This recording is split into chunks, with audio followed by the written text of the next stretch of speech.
executive team that was totally fiction. None of them existed, but it looked like them, it sounded like them, so the individual was convinced that it was legitimate. So the level of sophistication that we're seeing here, combined with the probably oldest method of infiltration, but one of the most effective in social engineering, these two things combined have proven to be a lethal combination at this point in time. One of the things that you can do to combat this is one that's pushed from several different security frameworks right now, and it is one that the federal government preaches quite frequently, and that's insider awareness. But in this case here, it has to go a step further. It's not just awareness, but you have to be able to notice behavioral anomalies, and that has to become a defense. In this case here, they know that the CEO himself is admittedly not a good public speaker, and they're all familiar with how he speaks in public. So the advantage that they had in this case here was they happened to use a public speech that he made and realized that it was a very different tone than his internal communications. So that was one of the things that helped them here. But employees have to be trained now to look at these types of things, to understand when someone is or may not be a legitimate representation of themselves. And it requires probably new technology that can do deep fake detection. And there's a number of options that are out there now. But as with most things in cybersecurity, it's a cat and mouse game. And I think the bad guys are kind of winning right now until the technology catches up with them. Until then, there's obviously different things that we can do. You could have certain key phrases that are published on a daily or weekly basis that if those key phrases don't make it into the conversation, and obviously you keep them secret, but if they don't make it into the conversation, then you know that it's not a legitimate conversation. It's an old spycraft technique that you would have safe words. You would start off a message with a certain phrase in front of it, or you would have to include a certain phrase somewhere in the message itself. And this is going back, 17, 1800s, old school type of espionage tools. The other thing that this brings up is the issue of remote work and secure communication. There have been numerous instances of remote workers, and I think the most recent one that I saw was from North Korea, where remote workers are pretending to be from other countries, getting jobs in companies with sensitive information, and then immediately exfiltrating that information back to North Korea. So there has to be some protocols in place, some mechanisms in place to ensure that your remote workers aren't deep faking you like this. The other issue, which, Rappaport points out, is these are relatively low-risk crimes.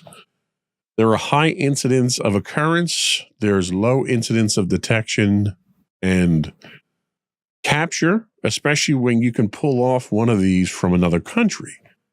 I mean, there's nothing you can do to enforce a deep fake that's emerging from an adversarial country like North Korea or Iran or Russia or what have you. Sure, you can trace IP, you can see where it's coming from, but VPNs can get around that these days. The only thing you might have is some of this old school spycraft that you can use that ensures that the communications themselves are secure. You can't obviously trust encryption anymore because encryption is ubiquitous at this point in time. Everybody has it everywhere. In fact, you're more suspicious if you don't have encryption at this point in time. So I think what you're going to see is new techniques, new security validation techniques. If I'm having a conference call, somewhere in that conference call, I have to show an emblem or a pin or a certain color or something along those lines that only the employees should be aware of, and that information should have been relayed to them out of bandwidth using some other communication method, maybe on a rotational basis or something like that. But we're obviously going to have to take up new techniques to get around some of these more convincing deepfakes that we have. Our next article comes from Info Security Magazine. Let me switch my web page here. This one tells us how NIS2 is reshaping budgets, risk, and global business. The EU's Network and Information Security, NIS2 directive, is significantly impacting businesses, forcing many to divert resources from other crucial areas to ensure compliance. Research from Veeam reveals that 95% of applicable companies have reallocated funds, with over a third pulling from risk management budgets and others from recruitment and emergency reserves. This financial strain is exacerbated by shrinking or stagnant IT budgets amidst rising business costs and inflation. While 68% of firms report receiving extra budget for compliance, concerns remain that these adjustments could affect businesses' critical business functions. The directive, which came into force on October 17th, 2024, imposes strict penalties for non-compliance, including potential corporate liability, prompting organizations to prioritize compliance. Despite this, NIS2 ranks low on IT leaders' priority lists, falling behind concerns such as the skills gap and rising operational costs. The directive affects around 150,000 companies in the EU and beyond, including supply chain entities outside the EU, underscoring its far-reaching impact. Now, I think this is episode 6. I think 4 of the 6 episodes I've done so far have railed against these heavy-handed, unfunded government mandates. Normally, I'm railing against those that are imposed on U.S. companies by the federal government. But in this case here, our friends over in Europe are now entwined in this type of problem here. The concern with something like this is it's a carrot and stick approach without the carrot. So you're telling people that they have to be compliant with this or face penalties. And in order to meet that requirement, you're seeing significant budgetary sacrifices from other critical areas that, while it allows these companies to meet this new requirement, you're going to see other security things fall by the wayside. Budget cuts for security personnel, budget cuts for expansion and training, budget cuts for new technology. So by forcing really what is an arbitrary standard down the throats of the companies in your sphere of influence, we'll say, by doing that, you're forcing them to compromise elsewhere. And while there definitely needs to be standards, and those standards need to be enforced, and you need to have implications, penalties if they're not enforced, doing so without providing any kind of incentive, these companies, is dangerous. And I'm not talking cashback incentives necessarily. You could do this through tax incentives. You can do it through vouchers. You could do it through a percentage markup on contracts with the government. There's a lot of different ways that you can reward these companies. And by sidestepping that carrot approach and just going with the stick, you're going to force them into a compromising position, or you're not going to, but there's a high chance that you're going to force them into a compromising position where, in order to meet this standard, other initiatives that are already underway are going to suffer. So it's kind of a dangerous tightrope to walk here from a government standpoint. And the thing that's really difficult with this is that they're imposing it not just on EU-based companies, but they're also imposing this on companies that are outside the EU that do critical business with the EU. I could think of like a BAE or someone like that, where there's a lot of exchange of defense contracts and such, where you basically want to impose your standards on countries or companies in other countries that are not legally bound by it. But I think you're going to run into some problems with enforcement with that, as much as you're going to run into a problem with enforcing your penalties on corporate liability. We've already seen in the U.S. here where the requirements we have are prohibitively costly for a lot of those smaller businesses. And those smaller businesses are doing the absolute minimum to achieve those. Now, while they may achieve those absolute minimums, what are they sacrificing in the process? That's something that has to be taken into consideration. There are sacrifices that are being made. The other issue you run into is IT budgeting. I mean, IT is notoriously under budgeted no matter what. Given the rise of malicious software and cybersecurity attacks and all these standards, you would think your IT budgets would be growing to accommodate these, but most of them aren't. Most of them are shrinking. There's a overall philosophy with most upper management that's in a non-technical company that, IT is the redheaded stepchild. It always has been. It's a necessary evil because IT doesn't bring in revenue. When in reality, every piece of revenue that comes into a company can be traced directly back to their dependence on IT. And executives and C-suite directors and so forth need to understand that and need to make sure that there's budget not only for our existing programs, but for these additional mandates to come in so that we're not caught off guard. The one advantage we have with these mandates is the bureaucracy of government tends to grind slowly, regardless of where in the world it is. So when these mandates come out, it takes quite some time to implement them usually. Although I will say the European Union seems to rattle these off much faster than the federal government in the United States does. But that's a double-edged sword as well. So when these standards come out, it takes so long because of government bureaucracy that by the time they come out, they're most likely outdated already. And we're seeing that in the United States now. So then there's another push to then update those standards and then get everyone compliant with those standards. If you're a cybersecurity professional and you make money off of this, it's great news for you because it's recurring revenue and it's a job security for quite some time.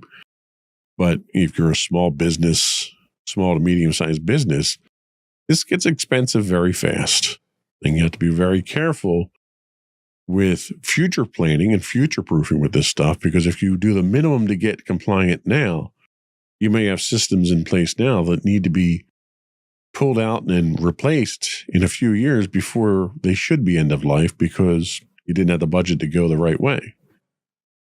So a lot of compromises to keep in mind here, but it's a classic example of probably government overreach here, but it's not happening in the United States this time. So that's good news for us, I guess, but sorry for the EU. You guys are having to put up with some of the stuff that we've been dealing with for some time now. So we're going to take a quick break, but before we do, I want to take a moment to thank our listening and viewing audience. If you don't subscribe already, I would invite you to do so. You can find us listed as Insights into Things. All of our programs, video and audio, are listed there. We're listed on Apple Podcast, Spotify, Google, iHeartRadio, TuneIn, pretty much anywhere you can get a podcast these days. I would also encourage you to give us your feedback. We'd love to hear what you have to say. We're always open to suggestions. Tell us what we're doing right, what we're doing wrong, what topics you'd like us to cover, anything you'd like us to deep dive into. You can email us at comments@insightsintothings.com. You can call and leave a voicemail for us at 856-403-8788. That's 856-403-8788. Leave a voicemail. Let us know what you think. If you'd like us to put your comments on the air or in a podcast, let us know which podcast you'd like to appear on. Keep in mind, we are a family-friendly network here, so keep that in mind. I would also recommend you check us out on Twitch. We do stream 5 days a week at twitch.tv/insightsintothings. If you are an Amazon Prime subscriber, you do get a free monthly Twitch subscription. If you threw that our way, we would be most appreciative. That helps us keep the lights on around here. You can get links to those and everything else on our main website at www.insightsintothings.com. We'll be right back.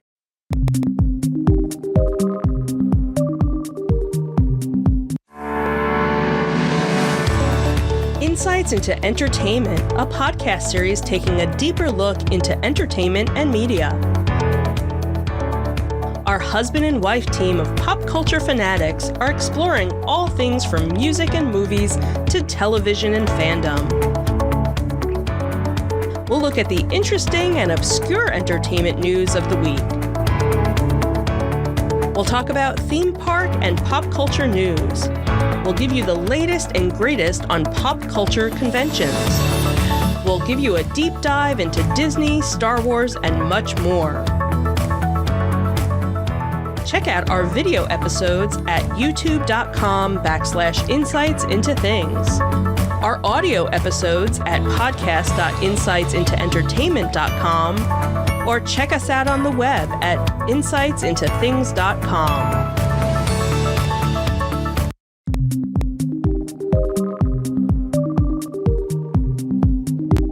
Welcome back to Insights into Technology. Our next story comes to us from The Record. Penn State's $1.25 million cybersecurity wake-up call. Penn State University has been fined $1.25 million for failing to comply with cybersecurity requirements in its contracts with the Department of Defense and NASA. The fine relates to 15 contracts where the university did not implement required cybersecurity controls between 2018 and 2023. Despite not acknowledging the issues, Penn State reportedly failed to take action to correct them, misleading the government about when it would address the deficiencies. The Justice Department's Civil Division emphasized the importance of cybersecurity in safeguarding sensitive government information, particularly in defense research and development.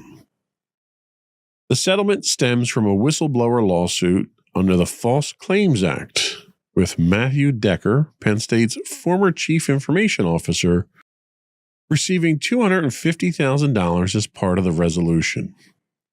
While Penn State did not admit to the charges, it has since implemented additional cybersecurity measures. The case is part of the broader wow, this is a tough one.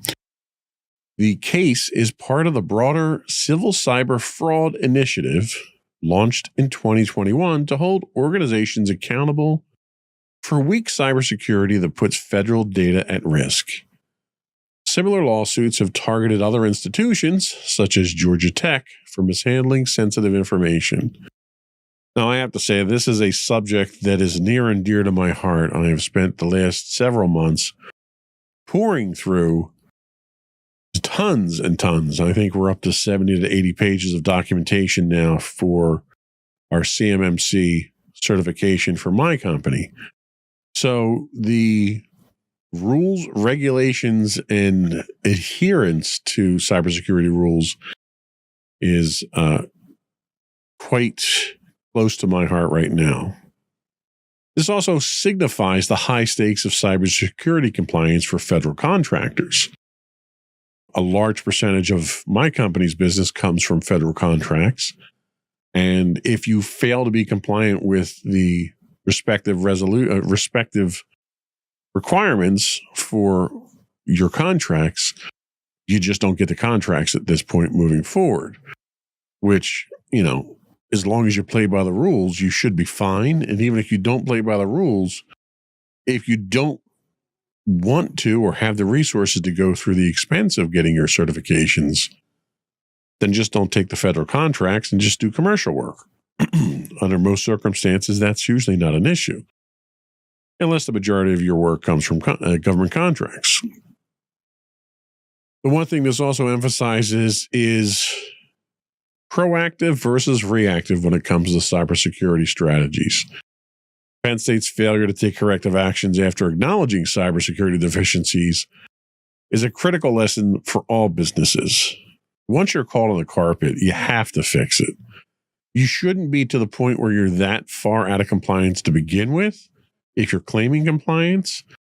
But once you're called for being out of compliance, it's not just a convenience, right? They're not having you do this just for the fun of it or just to be a pain in the neck. Cybersecurity helps your business. It's not just there to protect federal data, federal information. It's there to protect you too. And given the number of ransomware attacks and network intrusions that we're seeing here, you would think that most companies would want to protect themselves from it. Cybersecurity preparation is no different than a burglar alarm system or a fire alarm system or insurance on your building. I mean, these are all things that you put in place in a traditional business to protect your business, and cybersecurity is no different. It's another layer of protection because everything is computerized, and as a result, that's another vector in which your company can be threatened. Now, this did come from a whistleblower lawsuit, and that whistleblower followed all the proper procedures to try to reach internal accountability. So there was a lot of, and I don't want to say, this is a pending court case, so I don't want to say that there's a lot of illegal intent here. I can't really speak to intent, but there was a deliberate effort to cover up the deficiencies once they were found. And given that, I have to conclude that there was probably malicious intent to portray compliance with these things. And we've even seen that in our industry, in my industry, where we engage in an external cybersecurity company to come in and help us get through our early phases of DFARS compliance. And it was expensive, I'm not going to lie. We spent a lot of money, a lot of time. We put a plan together. We were compliant, and that allowed us to get contracts. But at that time, it was all self-attestation. We audited ourselves. We determined whether or not we were compliant based on documentation. And there wasn't a need for a third-party audit. The industry is obviously moving away from that now to add some legitimacy to the claims. But back then, people couldn't afford to do the things that we did to be compliant, so they would just check the box. And nobody was checking on them. Nobody was following up on them. Nobody was looking for any level of compliance. And you had a boatload of smaller companies that were kind of checking that box and making claims that were not real, which is fraudulent. And nowadays, you can't do that. And this lawsuit is a great example of that. So our next story comes to us from the Associated Press. Whispering Errors: How AI Hallucinations Shake Trust in Healthcare Transcriptions. OpenAI's transcription tool Whisper, touted for its accuracy, has been found to produce fabricated content or hallucinations, according to multiple software engineers and researchers. These errors range from misinterpreted speech to dangerous inventions, such as violent language and non-existent medical treatments. Particularly concerning is Whisper's use in medical settings where accurate transcription of patient consultations is crucial. Hospitals and health systems have adopted the tool to reduce the burden of note-taking on medical providers, despite OpenAI's warnings against using Whisper in high-risk domains like healthcare. Experts are calling for stricter regulations on AI and better safeguards to prevent such hallucinations from causing harm, particularly in critical sectors. Moreover, the privacy concerns around Whisper's use of medical environments are escalating. Patients and lawmakers are wary of the potential misuse of sensitive consultation data, as seen when a California state lawmaker refused to sign a health network's form that allowed tech companies to access her child's doctor visit recordings. The lack of original audio recordings in some transcription systems further complicates the ability to verify the accuracy of these AI-generated transcripts, raising significant issues in both privacy and accuracy. And we've known for a long time now that AI reliability and accuracy is questionable, right? And this has to do a lot with the models, that we're using, as well as the prompt engineering that goes into building these, and any additional reference material that we provide.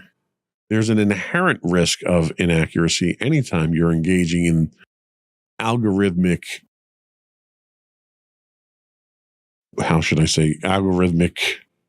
outputs or consultations. Using these in a medical setting is really dangerous. I mean, you've got privacy implications to deal with. They're talking about Whisper because Whisper does real-time transcription, so you don't have a recording that you can then run through a transcription service, but still have the original recording.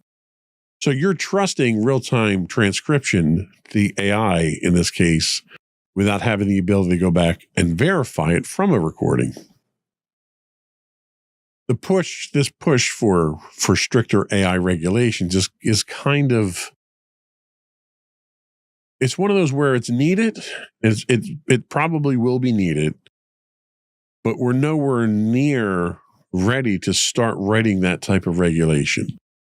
AI itself is still really in its infancy. It hasn't really gained the foothold that it's probably going to gain. It hasn't reached its peak yet at this point in time, so it's still developing, and it's developing rapidly between hardware and software and the models. So there's a lot more development that has to go into this before it even stabilizes to something that's going to be what we recognize as the future of AI. So to try to regulate it at this point in time, I think is dangerous. The one thing you do need in a medical transcription service is trust.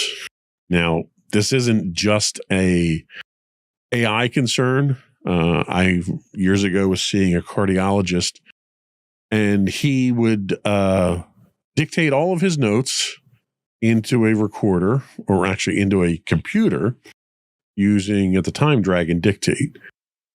And that would transpose everything for him, and then he would send his notes over to his staff to be added into users' files and so forth.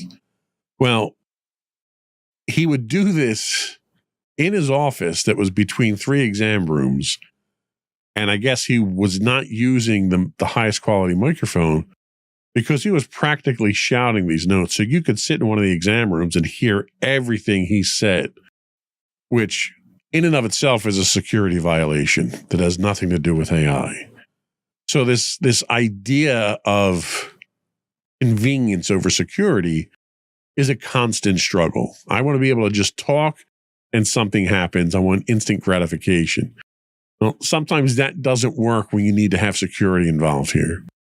And AI is just the next step. It's that next tool of how they can get more convenience without having to worry about security. So that's kind of a scary thing that we're dealing with there. But with anything with AI nowadays, AI is questionable and needs to be verified. So if you don't have recordings, like for instance, when I record the podcast, I take the audio from this, I run it through the transcription services built into Adobe Premiere, and I get a transcription. I can then go back through that transcription, look at where it's at in the program itself, and see if the words are actually accurate.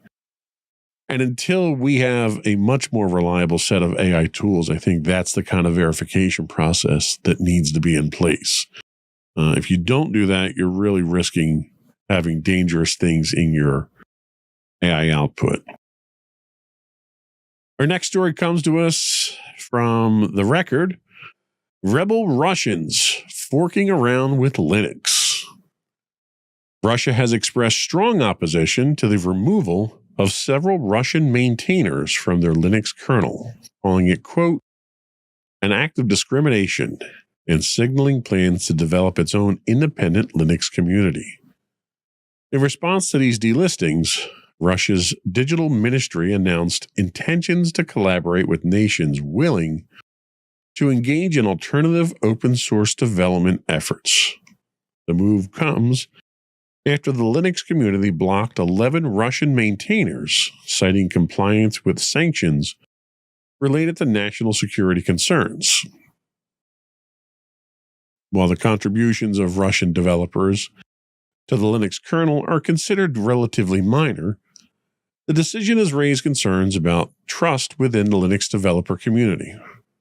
Experts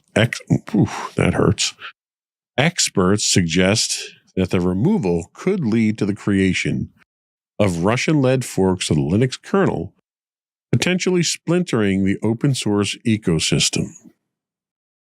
This follows broader trends of sanctions affecting Russian tech companies, including previous incidents involving Russian developers on platforms like GitHub.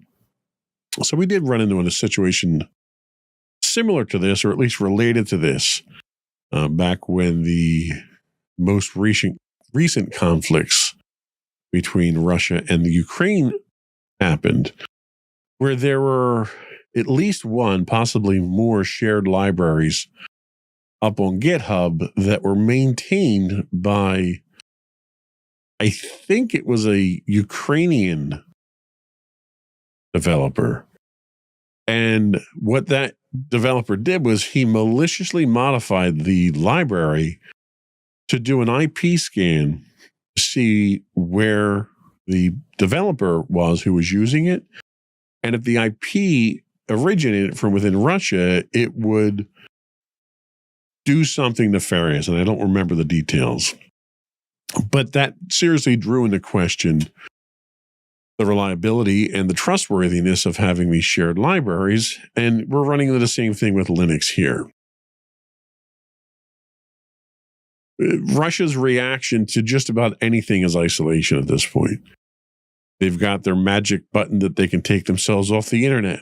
It gets too inconvenient for them. They're trying to build their own internet themselves and with some of their other allies. So this next chapter of that isolation really isn't surprising at all.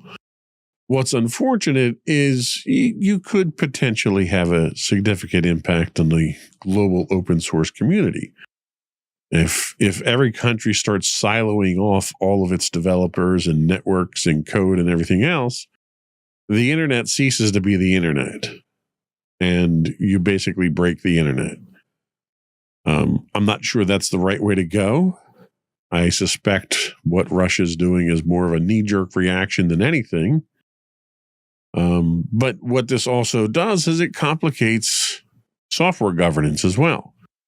If you're going to have multiple bodies of standards that dictate how software's written and governed and maintained and modified, then You're competing with political requirements and regional requirements and even ethnic requirements to a certain extent.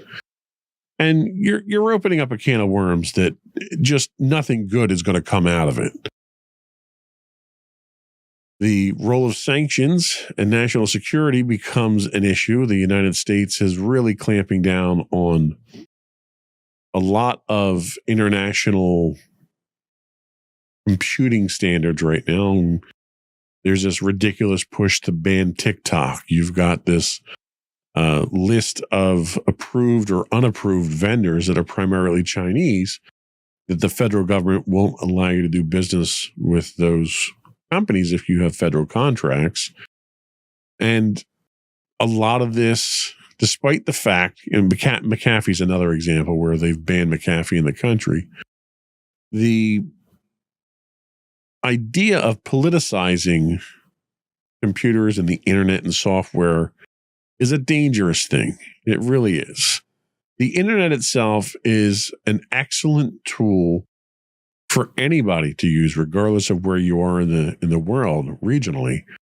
But it's also a fantastic tool for collaboration and to bring people together. And you've got governments now that are trying to politicize it to the point that it becomes a political point in and of itself. And that's unfortunate. And we should not allow our elected leaders, well, and I say elected leaders in the United States, I'm pretty sure they're not really elected in Russia, but we shouldn't allow our political leadership to dictate technology policy that they don't understand. And frankly, they don't.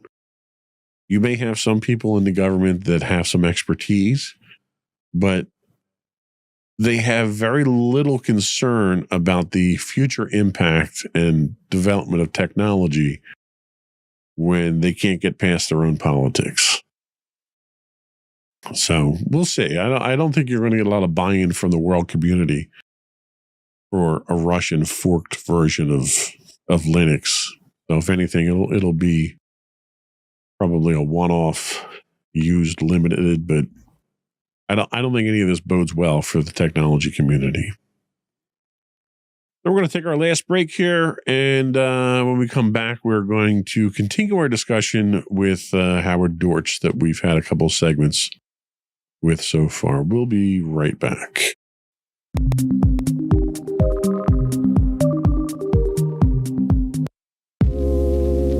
Are you tired of your favorite gaming podcast finishing with a play? Oh, no! Well, check out No Credits Rolled, where we play the games but rarely finish them. How's it going, folks? I'm Sam Whalen, your friendly host at No Credits Rolled, the ultimate gaming podcast, where we dish out the latest scoops and reviews on all your beloved video games. Hey, listen! Not only that, but we spice things up with some guest interviews and even give you, yes, you, a chance to have your say. Tune in every other week for a fresh dose of No Credits Rolled, available on all major podcast platforms, and hit us up on social media at No Credits Rolled. So why wait? Let's dive into the gaming world together, where finishing games is optional, but the fun is guaranteed.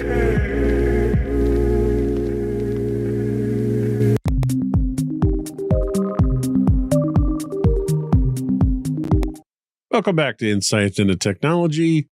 In part 3 of our interview with industry icon Howard Dortch, we dive deeper into some of the headline-grabbing topics in the technology world and get his insightful take on the future of technology. So you're officially retired now, is that correct? Absolutely. How are you enjoying retirement? I play video games. I stay away from the wife. Well, she has her TV shows that she likes to watch, you know, Ghosts and Bigfoot and that kind of thing. Sure. And so she and I have an agreement that long about 7:30, 8 o'clock, she gets to watch all the crazy TV she wants, and I get to come play video games. That sounds like a good deal. It sounds like a happy marriage there. Yeah. Well, you know, we spend a lot of time together, and, you know, it's nice to get away from each other for a while. And she enjoys her time alone. I enjoy my time playing video games. And we meet up later on and talk about our day. Nice. And she'll poke her head in every now and then to bring me coffee. And are you fighting? Because if you're not fighting, I want to kiss, and she'll kiss me and leave the room.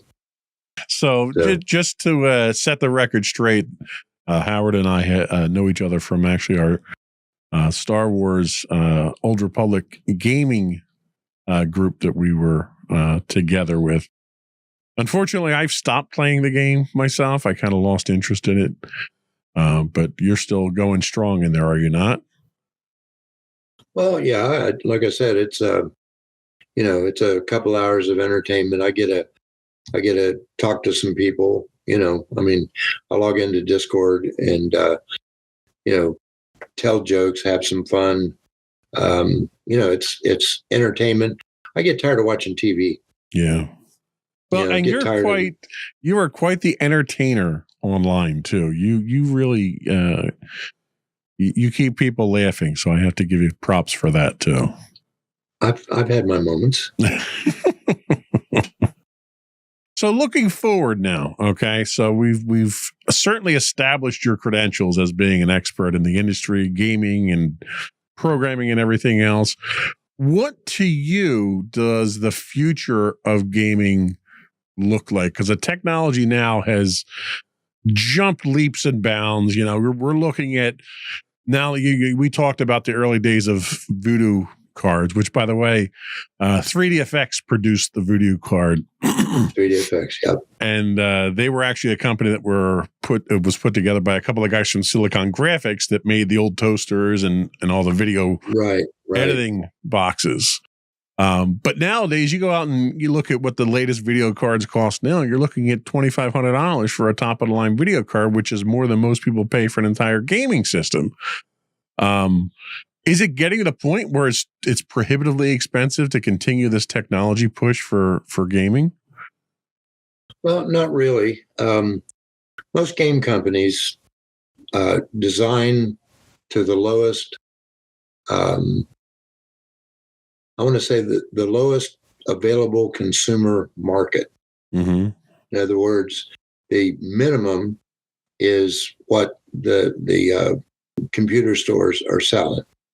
So if they can design to that level, if you want a greater experience, you can spend the money and get, you can see pimples on your character if you want, Right. But for people that just want to play a video game, the computers, the video cards, the monitors, you can use stuff that is just not top of the line and get a good experience.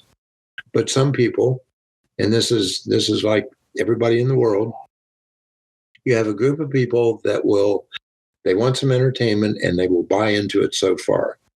And then you have another group of people that they absolutely have to have the biggest, bestest, fastest, greatest, bluest thing that there is, and they have the money to buy that.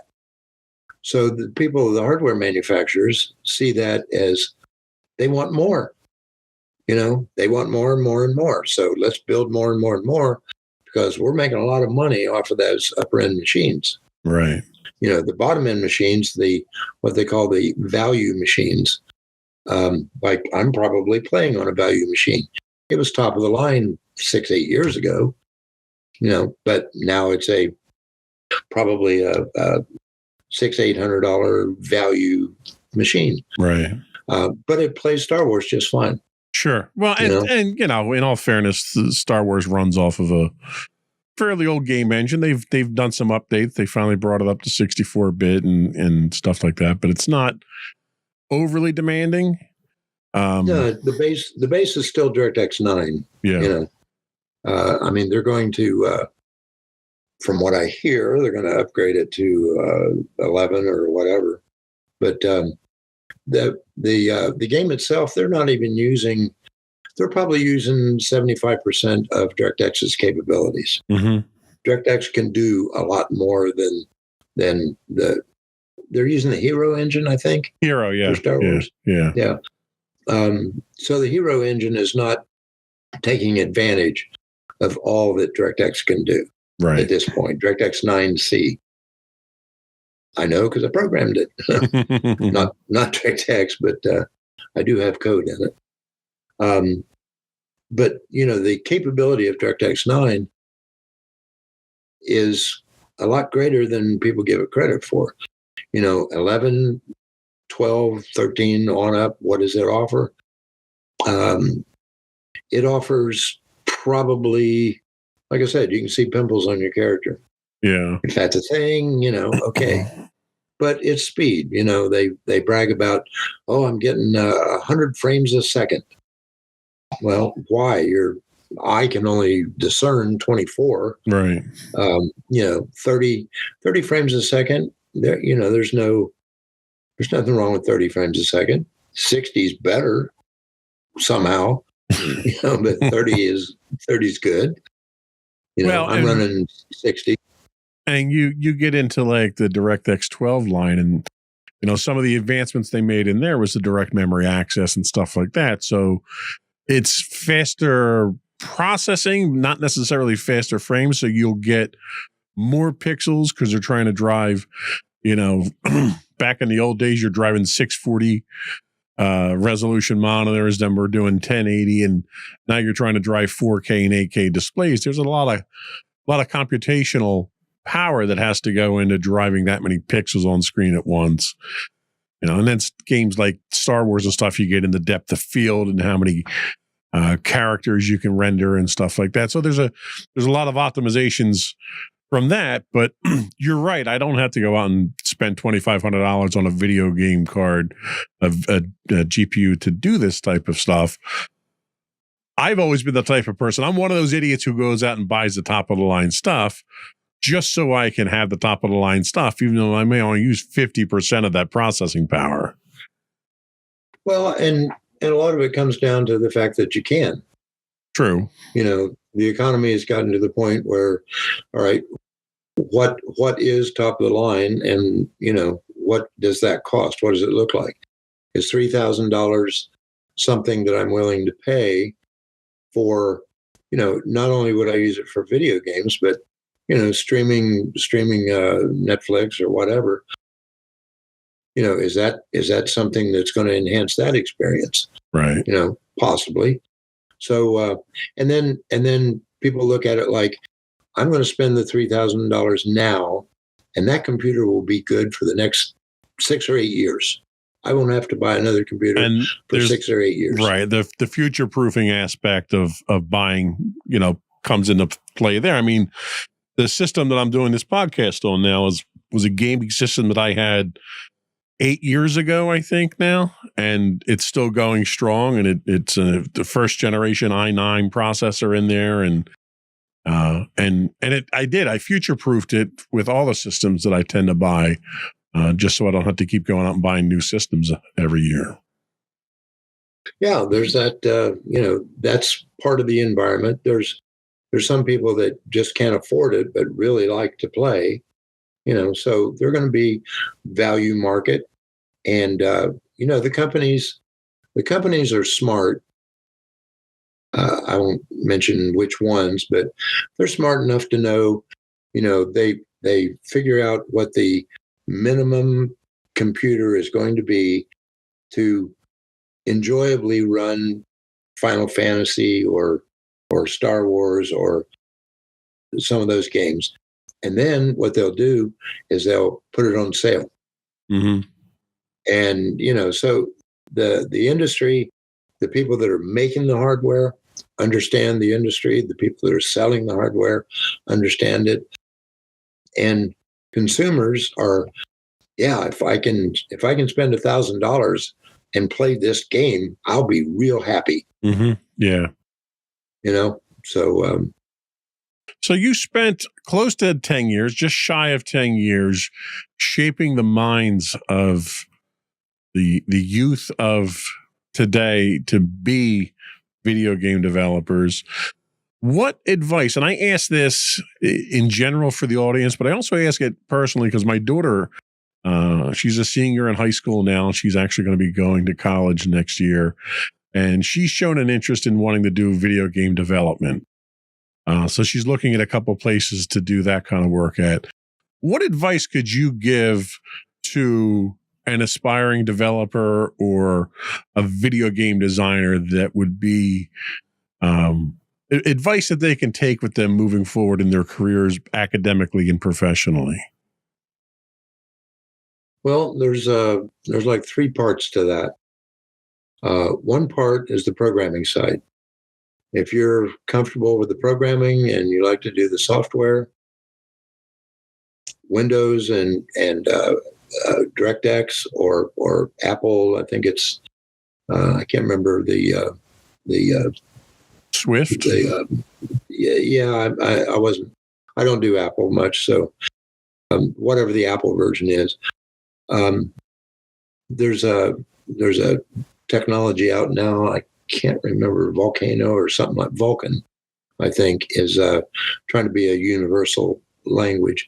But if you get into the software part of it, learn to code C++. Learn the hard code. Everybody thinks that you can buy a game engine like Unity and just use Perl or Ruby or whatever fun code they use. Learn to actually program in C++. The second part of it is the artwork. For the artist, the biggest, hardest thing to do is textures. A texture artist is worth his weight in gold. You can build the models. The models are fairly easy. Here's a model, but trying to put the texture on the model and make the textures look realistic. So artwork is the other part of it. And the middle part, which is a really boring part, is learn to write. English. It's stories, English. You can't have a video game without a storyline. Yeah. You got to have a complete storyline. So the writers practice, make a movie. Give me the dialogue. Everybody is going to speak all the way through a movie or, a short movie. And you'll start seeing where you walk up to an NPC and the NPC asks you a question. You have to respond, somehow. And you get a quest and you have to go off and do it. And you come back and you talk to the NPC. Those words were designed by somebody. Right. You can't have a girl NPC standing there and talk like a man, right? It's well, nowadays you probably could. Yeah, well, but I was trying to think of a quick example of that, but the type of character, you got a troll, an ogre, a male, a female, so here are these different varieties of NPCs.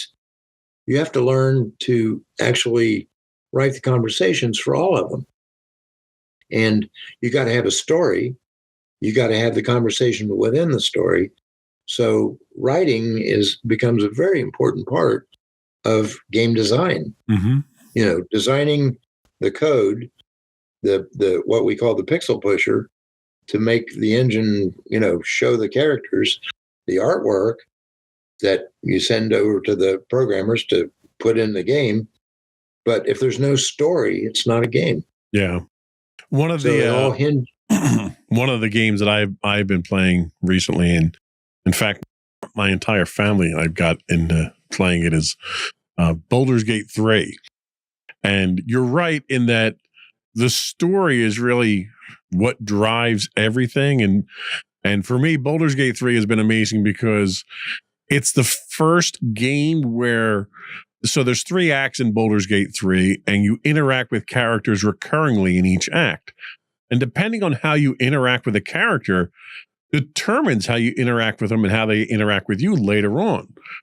And I've done 14 playthroughs of the game now, the base story itself, and I've yet to experience the same thing on 14 playthroughs, which to me just blows my mind. It really does, that you could have that kind of sophistication and variety, almost like it's a real world involvement that you have, but it's so story driven. And you made a comment earlier that, you know, you like to watch Netflix, but you play video games so you can have your own movie.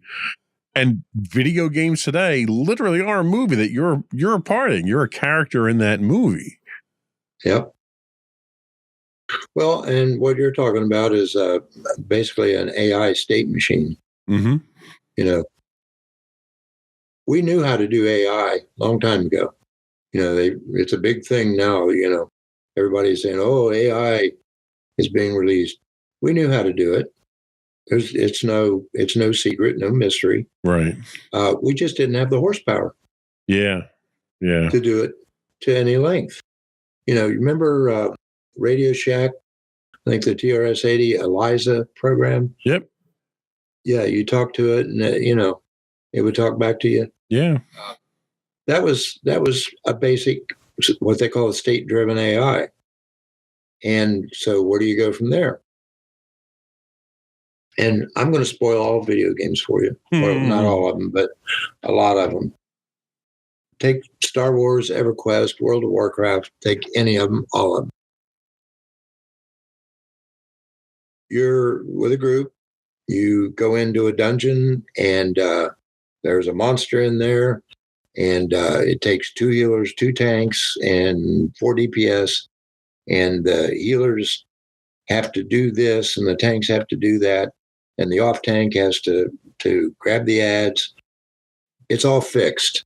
Mm-hmm. Everything is fixed.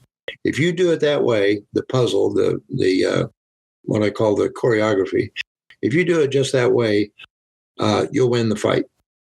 If if your healer takes 1 step to the left and steps in something gooey and dies, up, you start over.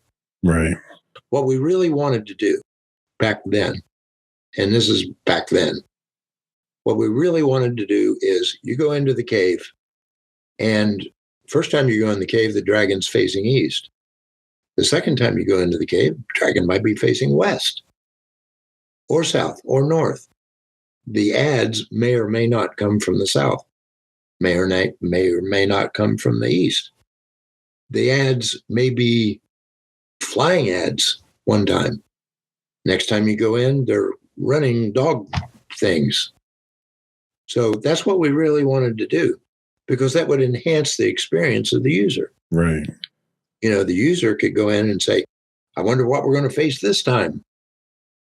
The boss could be a little bit stronger, a little bit weaker. The boss could understand your group makeup. These guys are all super players. Let's make it a little bit harder for them. Mm-hmm. So that's the intelligence that we wanted to put in. But we didn't have the horsepower or the time. Everybody is always pushed for a deadline for release on a game. They just don't have the time to add that little fluff in there. Right. That I would really like to see in video games like Star Wars. It's when you go, I've gone through the dungeon so many times, I can almost do them all in my sleep. Well, it's funny you put it that way, because that's really what turned me off from playing Star Wars. Was I just got sick and tired of the grind. I got sick and tired of doing the same thing every time you go in and do this boss. Depending on the only thing that was different was the group that you went in with. So if you went in with a pug and you went in there with guys that you didn't know what they could do, they would make it interesting, and that was the only thing that really made going into doing dungeons interesting, was what stupid thing the guy next to me was going to do. You know? Yeah. But the fights were all the same. And as long as you knew how to do the dance moves and you knew where to step and when to step there, you could beat the fights. And to me, that lack of randomness just got too grinding to me. Well, see, then you go into hard mode where it's the same fight, only harder. Right. It's more steps and more health that you have to overcome. And there's a big yellow thing appears where it didn't in easy mode. Yeah. Yeah. Well, like I said, the game companies we need to get a product to market so that we can make money. I mean, that's their whole sole purpose in life, is to make money. Yeah. Now, I haven't played Baldur's Gate, but from what you're saying, it sounds interesting. So in order to get this product put to market, my zone builders or my programmers, I can't have them wasting time on randomizing the encounters. They need to get this game put out and making me some money. Yeah. And that's the downfall of most of the video games nowadays. I would rather play a game. I'm totally happy with the graphics in Star Wars. I'm just happy as I can be. If they add that randomness to the game would change perspective completely. I would, they would just suck people back into it. If I could get a hold of the people at Broadsword and suggest that to them, I'm not busy. I could code it for them. It's not that hard, Well, and it's funny you go that route, and then you look at some of the games that try to put that effort in, and you look at games like Cyberpunk or what was it, Starfield when it first came out, and the games, even the previous rendition of Diablo, when they tried to do all that, when the games came out, because of that artificial deadline that was imposed on the developers, the games just weren't ready to be released when they were releasing, and they were just completely unplayable. And you wind up turning your user base off. Yeah, and the big thing for the developers, the producers, are let's get it out there and we'll patch it. Yep. Yeah. Well, every time they patch it, they break something. Mm-hmm. And that happened in EverQuest. It happened in World of Warcraft. It happened in Star Wars. Remember Star Wars Galaxies? Yep. That was a really fun game, but there was no game. Yeah. Yeah. There was no game. It was a world, is basically you existed in it was a world. Yeah. You ran all the way, you fought your way these giant bugs all the way down to the bottom of some god-awful cavern. And at the bottom, there's a lockbox and no key. Mm-hmm. And the key doesn't exist anywhere in the world. Right. What's the point of going down to open the box if you have no key? So, it's, and Lord of the Rings, I played most all of them. And same thing. They just didn't spend enough time on the slightest amount of AI. Yeah. State-driven AI would be, randomized state-driven AI would be a great thing. And for games like this, it would be the future. People would just love it. The boss isn't there right now. He comes running out of a cave. Oh my God, this is all different. You got to see this, it's excitement. So that's where it should go. Yeah. Well, and to their credit, the later, a couple of the later games of Lord of the Rings, and I can't remember I'm trying to look it up now, the actual game titles. They had some AI in there in that you would build a relationship with the lesser bosses. So you'd encounter these lesser bosses, and depending on how you interacted with them, you'd wind up on really a hierarchy chart of how they respond to you. So when you encounter them later in the game, they remembered, oh, this guy poked my eye out, or this guy ran away so I can get him, stuff like that. So you had a little bit more intelligence in there, but it was never really enough to give it that realism that you're looking for. Yeah, I can't remember the exact term, but it's weighing. You add a weight to an encounter. Right. You add a negative weight. Let's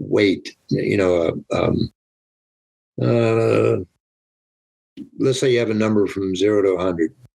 All right, you start off at 50, you're neutral. And you go in and slap somebody in the face. Well, you've pissed them off, so now your level is 60. Mm-hmm. So that's adding a weight to the next time you come in with the encounter. That person is going to say, well, I don't like you 60's worth, not 50's worth, but now I don't like you 60 or 70's worth. Right. And like I said, that's the part of, how are we going to code that? And if we just spend a little time coding things just that way, most of the games would take on a whole new life. Yeah. But we don't have time because we got to push it out the door. Yeah. And it's not just the software industry. It's any not just, the gaming industry, but any software industry, you tend to wind up with artificial deadlines that force you to kick it out the door before it's ready to go. And sometimes you run into situations. Right. And the problem is that nowadays, because of vulnerabilities and exploits, patching it after it's out the door oftentimes is more dangerous than just waiting the extra couple of months to do it right the first time. Yeah, I agree. So that's all we had for this week, folks. Before we do go, I want to take a moment once again to thank all of our listening and viewing audience. And again, if you do not currently subscribe, I invite you to do so. If you subscribe to Insights into Things, you can get all of our video and audio podcasts for all of our shows. And you can find us on Apple Podcasts, Spotify, Google, iHeartRadio, pretty much anywhere you can get a podcast. Check us out on Twitch. We stream 5 days a week at twitch.tv/insightsintothings. You can find us on Facebook at facebook.com/insightsintothingspodcast. High-res versions of all of our videos can be found on YouTube at youtube.com/insightsintothings. We'd love to hear from you.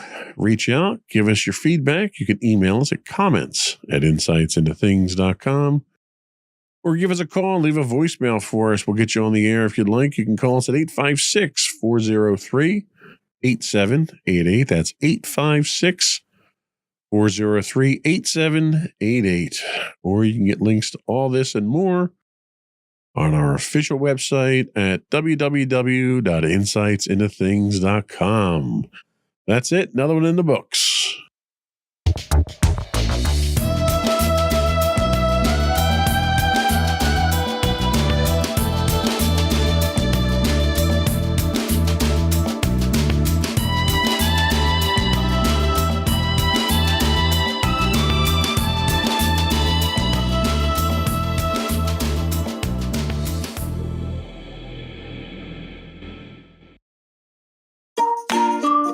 Insightful podcasts by informative hosts.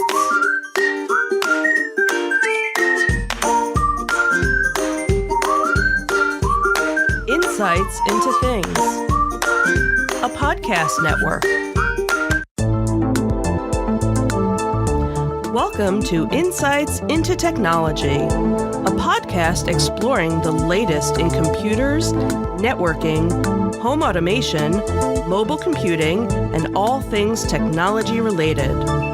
Our hosts will take a deeper dive into the latest and greatest in tech trends and give you the information you need to enable your tech-centric world. This is Insights into Technology, Episode 10, Loss Logs, and a look at NIST frameworks. I'm your host, Joseph Whalen, and this is your tech news for the week. Our first article comes to us from Bleeping Computer. They tell us that Cloudflare says it lost 55% of logs for customers. Cloudflare recently disclosed an incident where a bug in its log collection service led to the loss of 55% of logs pushed to customers over a 3.5-hour period. These logs, vital for monitoring traffic, troubleshooting, and investigating security incidents, were lost due to a misconfiguration in their log forwarder system, which inadvertently issued a blank configuration. This triggered a cascade of failures in the logging pipeline, overwhelming the buffering system and compounding data loss. In response, Cloudflare has taken steps to prevent similar issues in the future, including implementing a misconfiguration detection system, improving buffer system configurations, and conducting overload simulations. The incident highlights the challenges of managing large-scale logging systems, as Cloudflare processes over 50 trillion logs daily and underscores the importance of robust fail-safe mechanisms to mitigate data loss risks. This is, it was only for a brief period of time, so I think a lot of people tend to downplay this. The problem that you run into is nowadays all of, or most of the defense systems for network security are highly dependent on logging for their operations. Log parsing, log analysis does a lot of the work that is needed with the volume of traffic. Cloudflare's logging services are integral to enterprises for monitoring traffic, for congestion purposes, for intrusion purposes. They're vital for security events, investigating security events, and optimizing performance. When you lose 55%, even over, a period of 3+ hours, if something happened during those 3+ hours, which, you could have an advanced persistent threat infiltrate during that time period and now sit dormant on people's networks. And the intrusion would have been undetected and could be later exploited. But we can't lose sight of the scale and the complexity of Cloudflare's logging infrastructure. They've got a very robust infrastructure. They understand the volume of traffic that they do and the importance of the logs.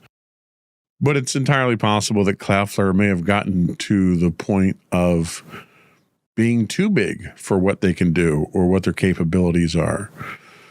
50 trillion log entries a day is a lot of log entries. Of those, only about 4.5 trillion wind up going out to customers. So most of this is internal logging, which makes me wonder what kind of impact this has had on their performance monitoring and optimization, because that's what Cloudflare is. It's optimization, it's load distribution, it's geographic redundancy, and all of that is dependent on performance of the system, and the only way you can get that performance is through log analysis.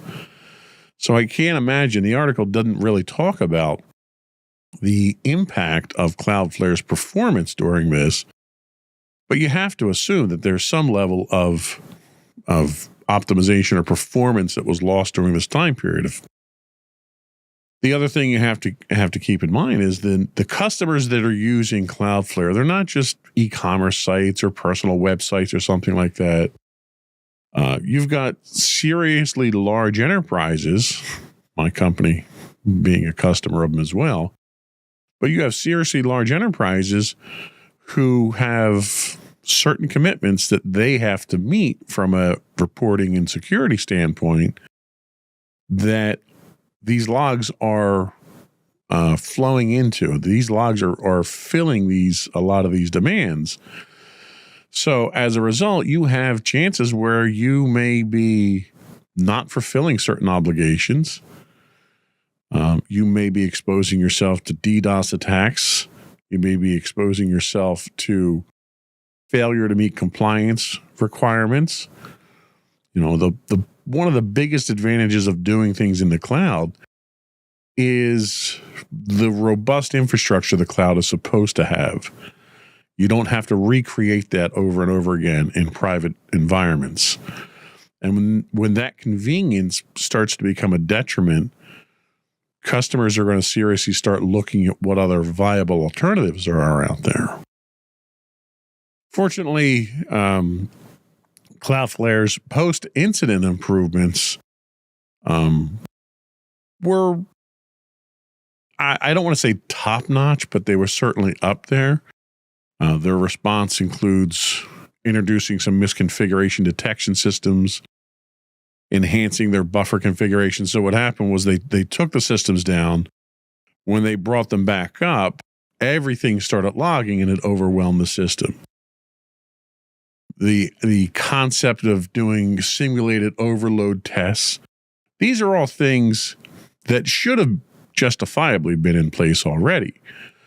The fact that they are addressing these now will make it a more robust system, but it's also an example to set for your enterprise customers where these types of things, for a minimal cost, but certainly not cost-free, can be put in place to fortify your own networks or your other cloud providers. So it'll be interesting to keep an eye on this story here to see if this type of remediation is rolled out elsewhere on the internet as a more proactive measure. Our next article comes to us from the Hacker News. Spyloan malware targets millions. McAfee Labs has uncovered over a dozen malicious Android apps on the Google Play Store, collectively downloaded more than 8 million times, that were embedded with Spyloan malware. These apps, targeting users across countries like Mexico, Thailand, and Indonesia, lure victims with promises of quick loans, only to exploit them through social engineering tactics.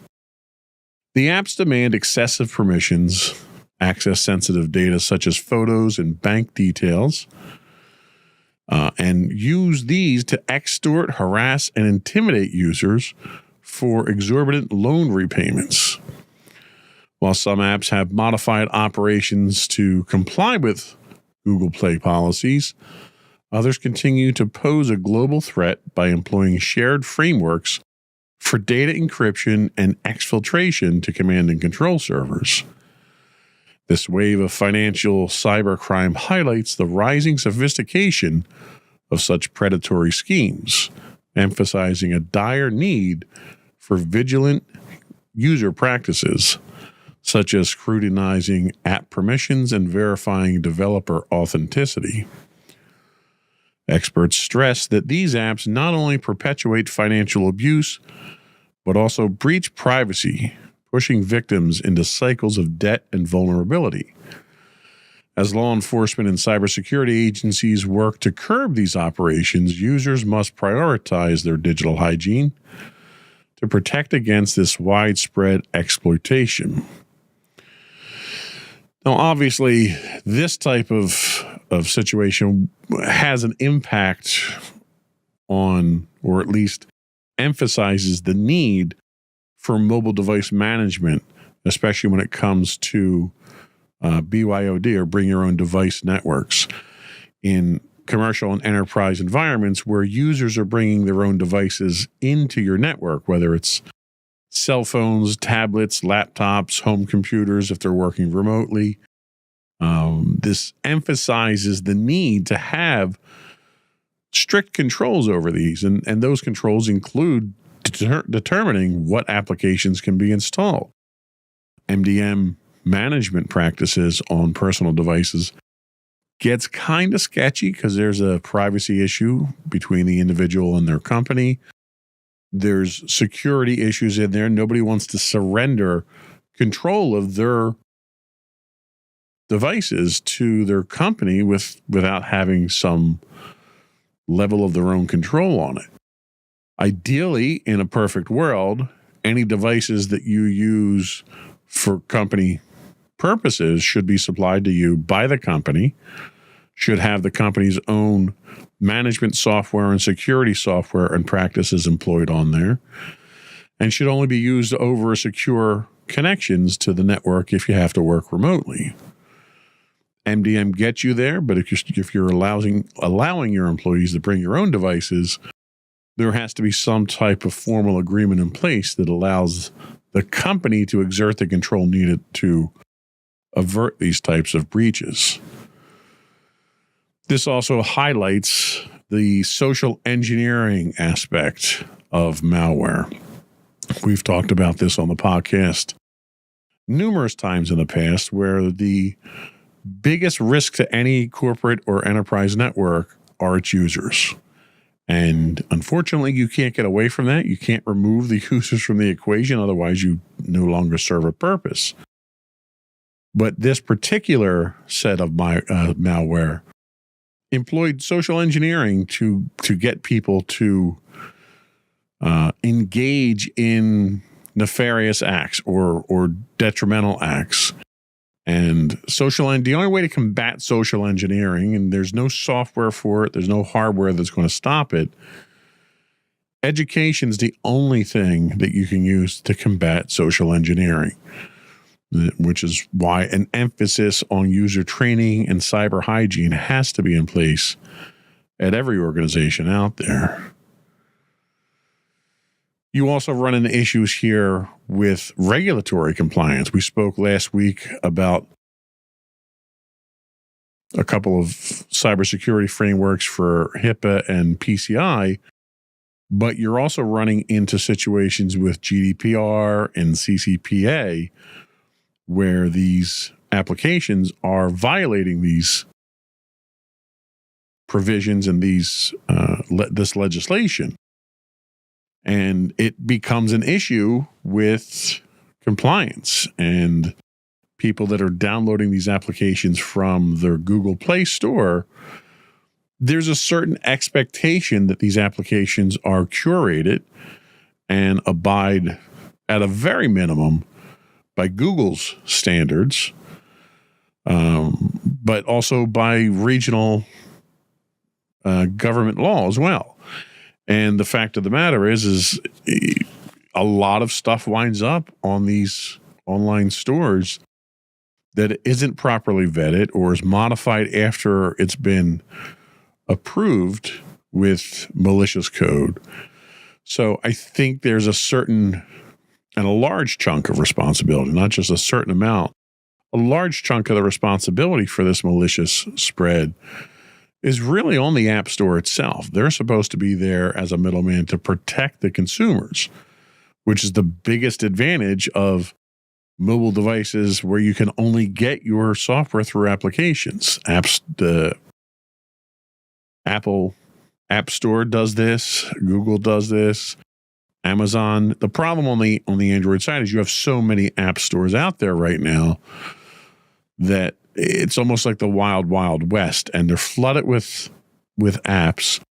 They can't keep up with the demand to vet these and to test these.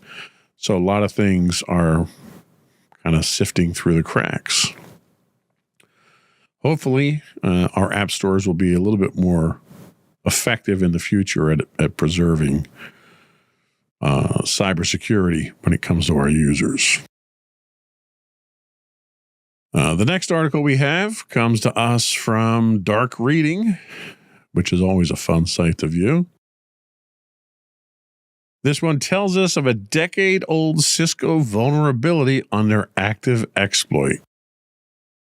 Cisco is urging users to update their adaptive security appliance software following the active exploitation of a decade-old vulnerability.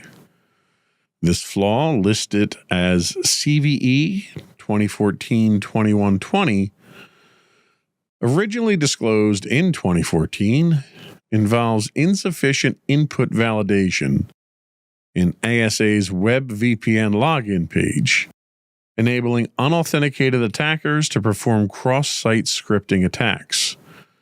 Despite being known for years, this vulnerability remains a threat, with a recent in-the-wild exploitation attempt reported in November of 2024. Cisco emphasizes that there are no workarounds, making updates to fix software versions critical for mitigation. This incident highlights the persistent cybersecurity challenge of legacy vulnerabilities that linger unpatched due to the overwhelming volume of security issues organizations face. Experts stress the need for effective prioritization of frameworks to prevent critical vulnerabilities from slipping through the cracks, underscoring the importance of proactive patch management in safeguarding enterprise systems. There's a lot of legacy systems on the internet. A lot of these are computers that are stuck in closets or server rooms somewhere and forgotten, that perform some critical but little known or little understand function for a company that has probably cycled through several IT teams since that thing was put in place. It's a common story that happens more often than it probably should. The exploitation of this particular vulnerability is a good example of that. These are sitting on devices that, for the most part, are stick them in place and they run until they die. If you don't have a robust system in place, and if this is 10 years old, chances are it doesn't have. Obviously, it's going to be out of warranty. It's going to be end of life, which makes it difficult to maintain these now. But if it's 10 years old, chances are the firmware on there does not support modern concepts of auto updating. So any updates that have to happen have to be done manually. And if you don't know that this device exists, you don't know it needs to be updated. There are policies that you can put in place, and a lot of the frameworks, some of the cybersecurity frameworks that we discuss on the podcast here, have patch management and patch prioritization aspects to them. Effective patch management remains a persistent issue for enterprises that are overwhelmed by the sheer volume of vulnerabilities reported each year. This particular vulnerability illustrates how gaps in patch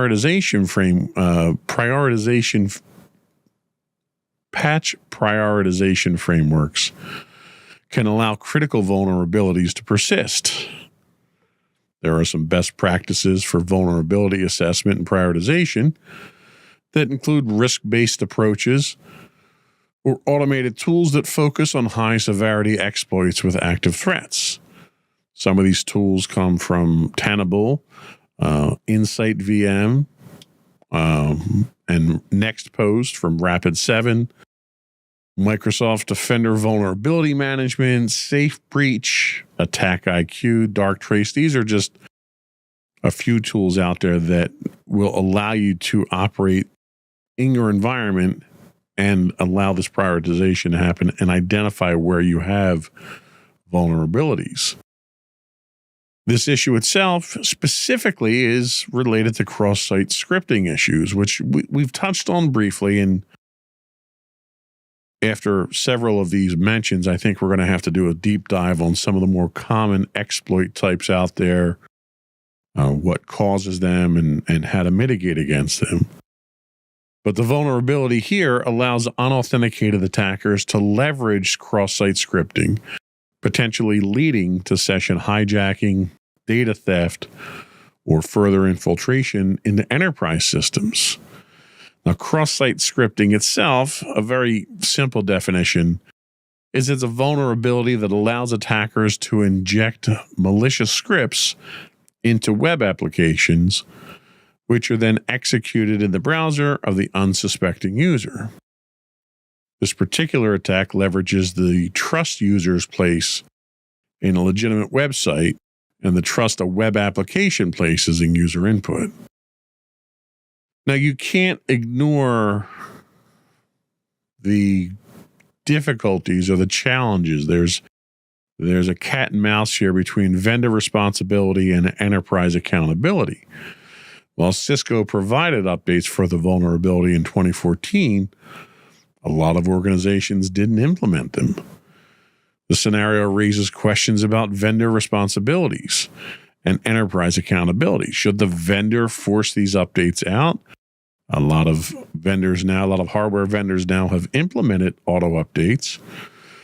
But we've seen with several organizations, Cloudflare being one of them, where when they push out updates, it's not impossible for them to push out an update on a regular schedule that brings everything to its knees. So there's a risk that you have to worry about there.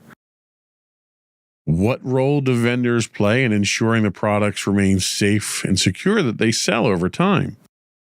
You're only going to get a certain amount of updates, certain amount of security updates or OS updates or firmware updates.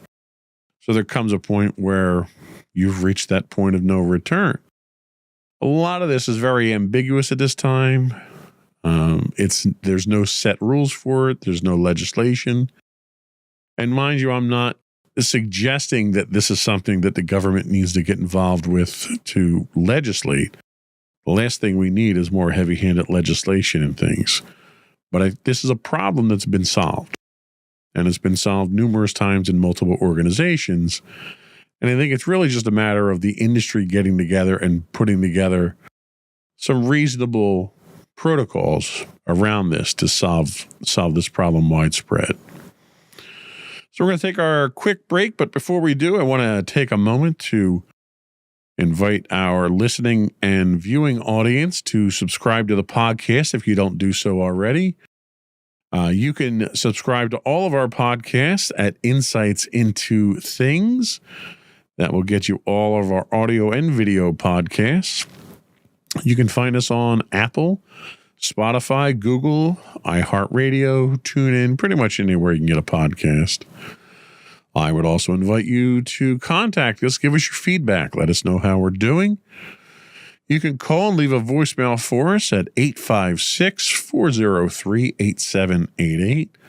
That's 856-403-8788. We'd love to hear from you. If you want to get on the show, just mention it in your message. We may alter the message for time and content as appropriate. You can also email us at comments@insightsintothings.com. You can find high-resolution versions of all of our videos on YouTube at youtube.com/insightsintothings. We stream 5 days a week on Twitch at twitch.tv/insightsintothings. You can find those links and much more on our official website at www.insightsintothings.com. We'll be right back.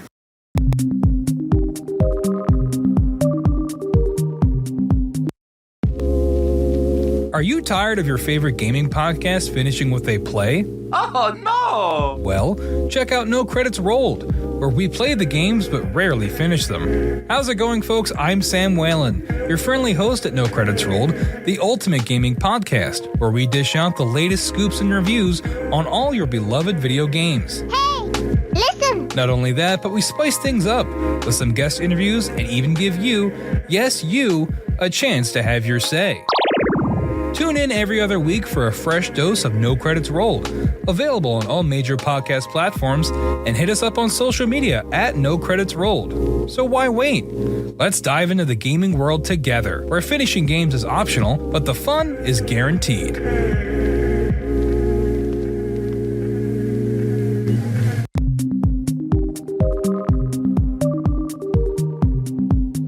Welcome back to Insights into Technology.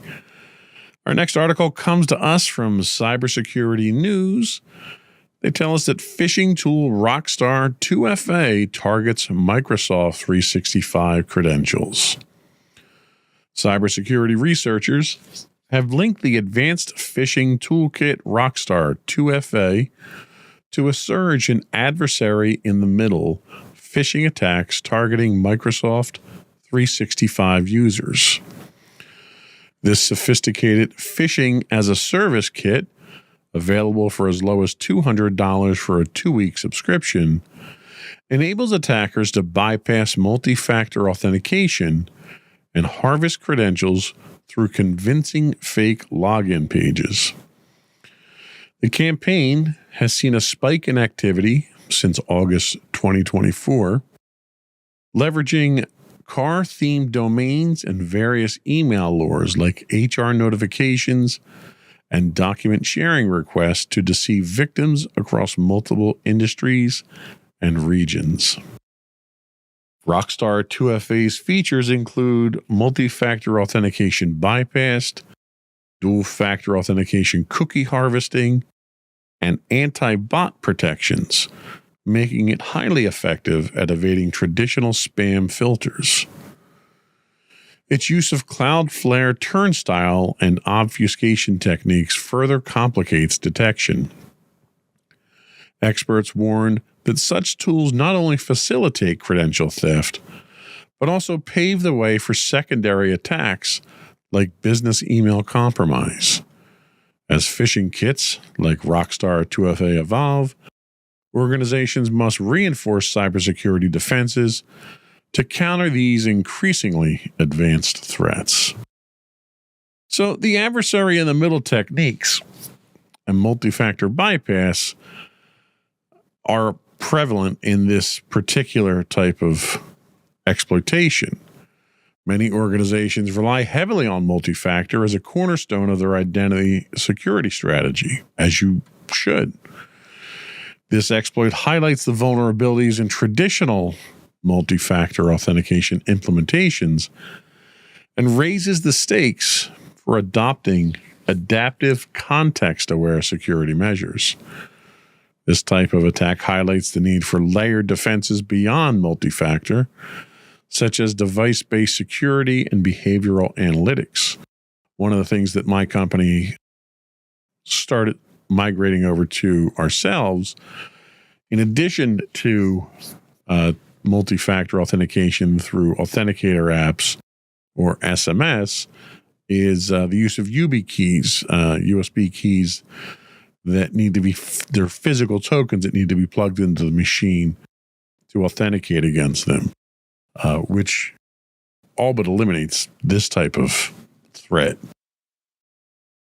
The other thing worth noting here is the phishing as a service concept. The accessibility of these services now is kind of alarming. Rockstar 2FA operates on a subscription model, democratizing access to sophisticated phishing capabilities. In doing so, it lowers the barrier for entry into cybercrime, enabling less technically skilled attackers to launch campaigns with advanced tools. The commoditization of phishing affects the scale and volume of attacks and the responsibility of platform providers in limiting abuse. So in this case here, it's even if the person who's employing these tools may not be technically competent, the tools themselves are almost idiot-proof.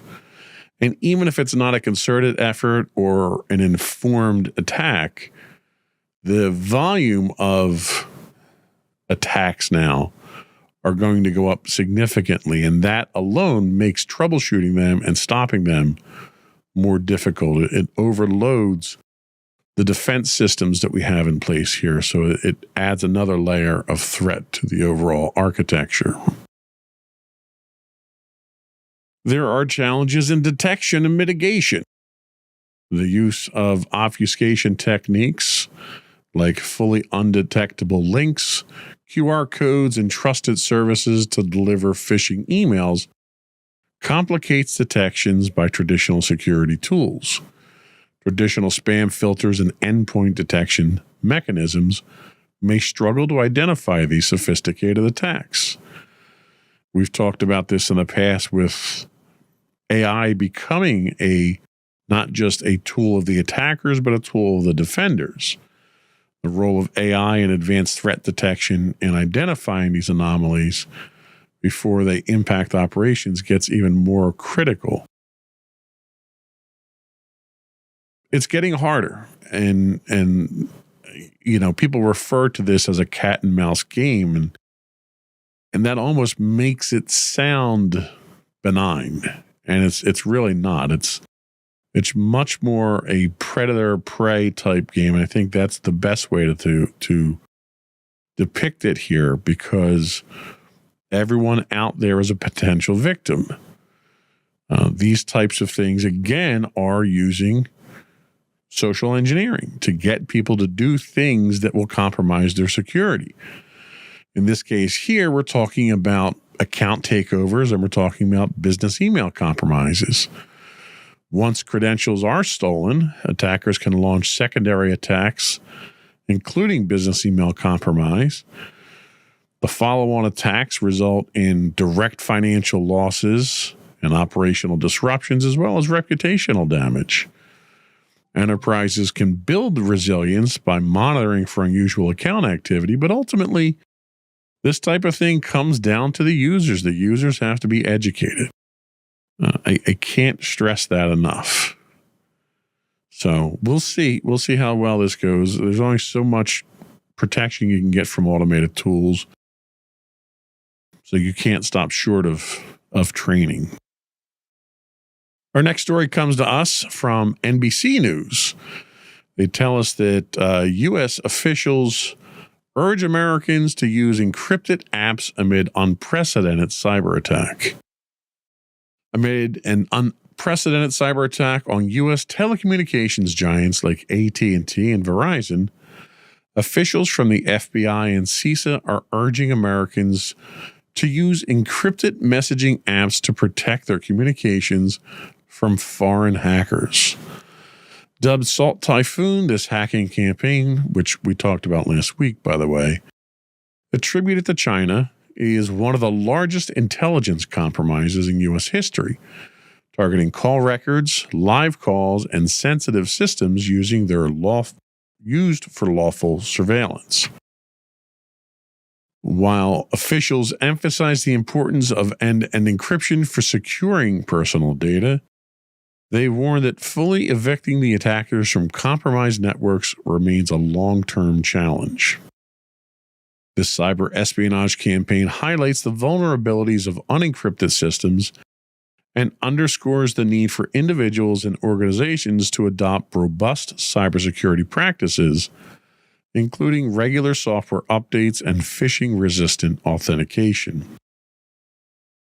Privacy advocates have long championed the use of encrypted tools like Signal and WhatsApp, and this incident further reinforces their importance in safeguarding sensitive information against sophisticated espionage efforts.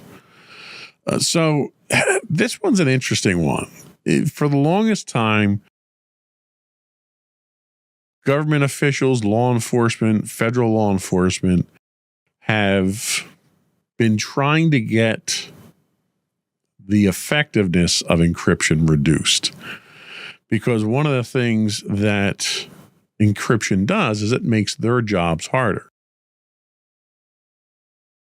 You've seen situations with mass shooters and their iPhones being locked, and the federal government jumps through some pretty sophisticated hoops to get these devices unlocked so they can get the information. They've gone so far as to contract with private companies. I know one happens to be based in Israel to crack the phones open. Apple has repeatedly said that they don't hold the key so they can't unlock them. And recently, news came out that Apple has imposed auto reboots on machines that are locked, on devices that are locked, after a certain number of days, which makes these cracking tools less effective. So now, because you have these adversarial people, I have to say people because I don't know if it's an organization or if it's a government entity, but they're in our telecommunications networks. And our telecommunication networks, many people don't realize this. Our telecommunication networks in this country, are built to allow law enforcement to do their jobs. They can exfiltrate information. They can put traces in. They can do message retrieval, record retrieval. So in order to comply with federal and state and local warrants, our telecommunications companies have that functionality built in. And that is exactly the functionality that Salt Typhoon is taking advantage of. This is all part of the Communications Assistance for Law Enforcement Act. And the problem is when you build these backdoors into the systems, you're building vulnerabilities in. Even though the intent is for legitimate legal use only, the fact that you've compromised the security of the system makes it vulnerable to attack. And as soon as an adversarial group discovers these holes, they're going to exploit them. And we have it, despite great effort on the part of law enforcement to put backdoors into encryption. The federal government hasn't mandated that yet, thankfully. Hence why these other private applications that do end-to-end encryption are being suggested for secure communications. But, this is just another example of the evolving threat landscape and the role that nation-state espionage is playing into cybersecurity now. This is just another reason why we should be strengthening our mobile and telecommunication security, following really common sense cybersecurity practices that are outlined in numerous frameworks, and protecting ourselves against these types of attacks without trying to weaken security. And this is when the federal government is telling you to use Signal and WhatsApp, it's a pretty bad breach.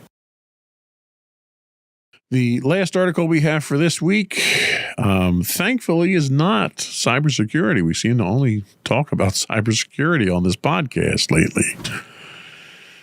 TechCrunch tells us that Intel's CEO has retired. I think retiring is a very generous term to attach to this, given his tenure. Intel CEO Pat Gelsinger has retired effective December 1st, capping off a turbulent tenure that saw ambitious but faltering attempts to revitalize the company. During his leadership, Gelsinger spearheaded initiatives to reposition Intel as a leader in chip manufacturing, advocating for massive investments in U.S.-based facilities and securing up to $7.86 billion through the CHIPS Act. However, Intel faced significant setbacks, including delays in its advanced 18A manufacturing process, missed opportunities with key clients such as Apple and Sony, and faltering AI chip competition against NVIDIA. The company's revenue plunged by a third during his tenure, culminating in its largest ever quarterly loss of $16.6 billion in October and a projected $3.68 billion annual loss, the first loss they've had since 1986.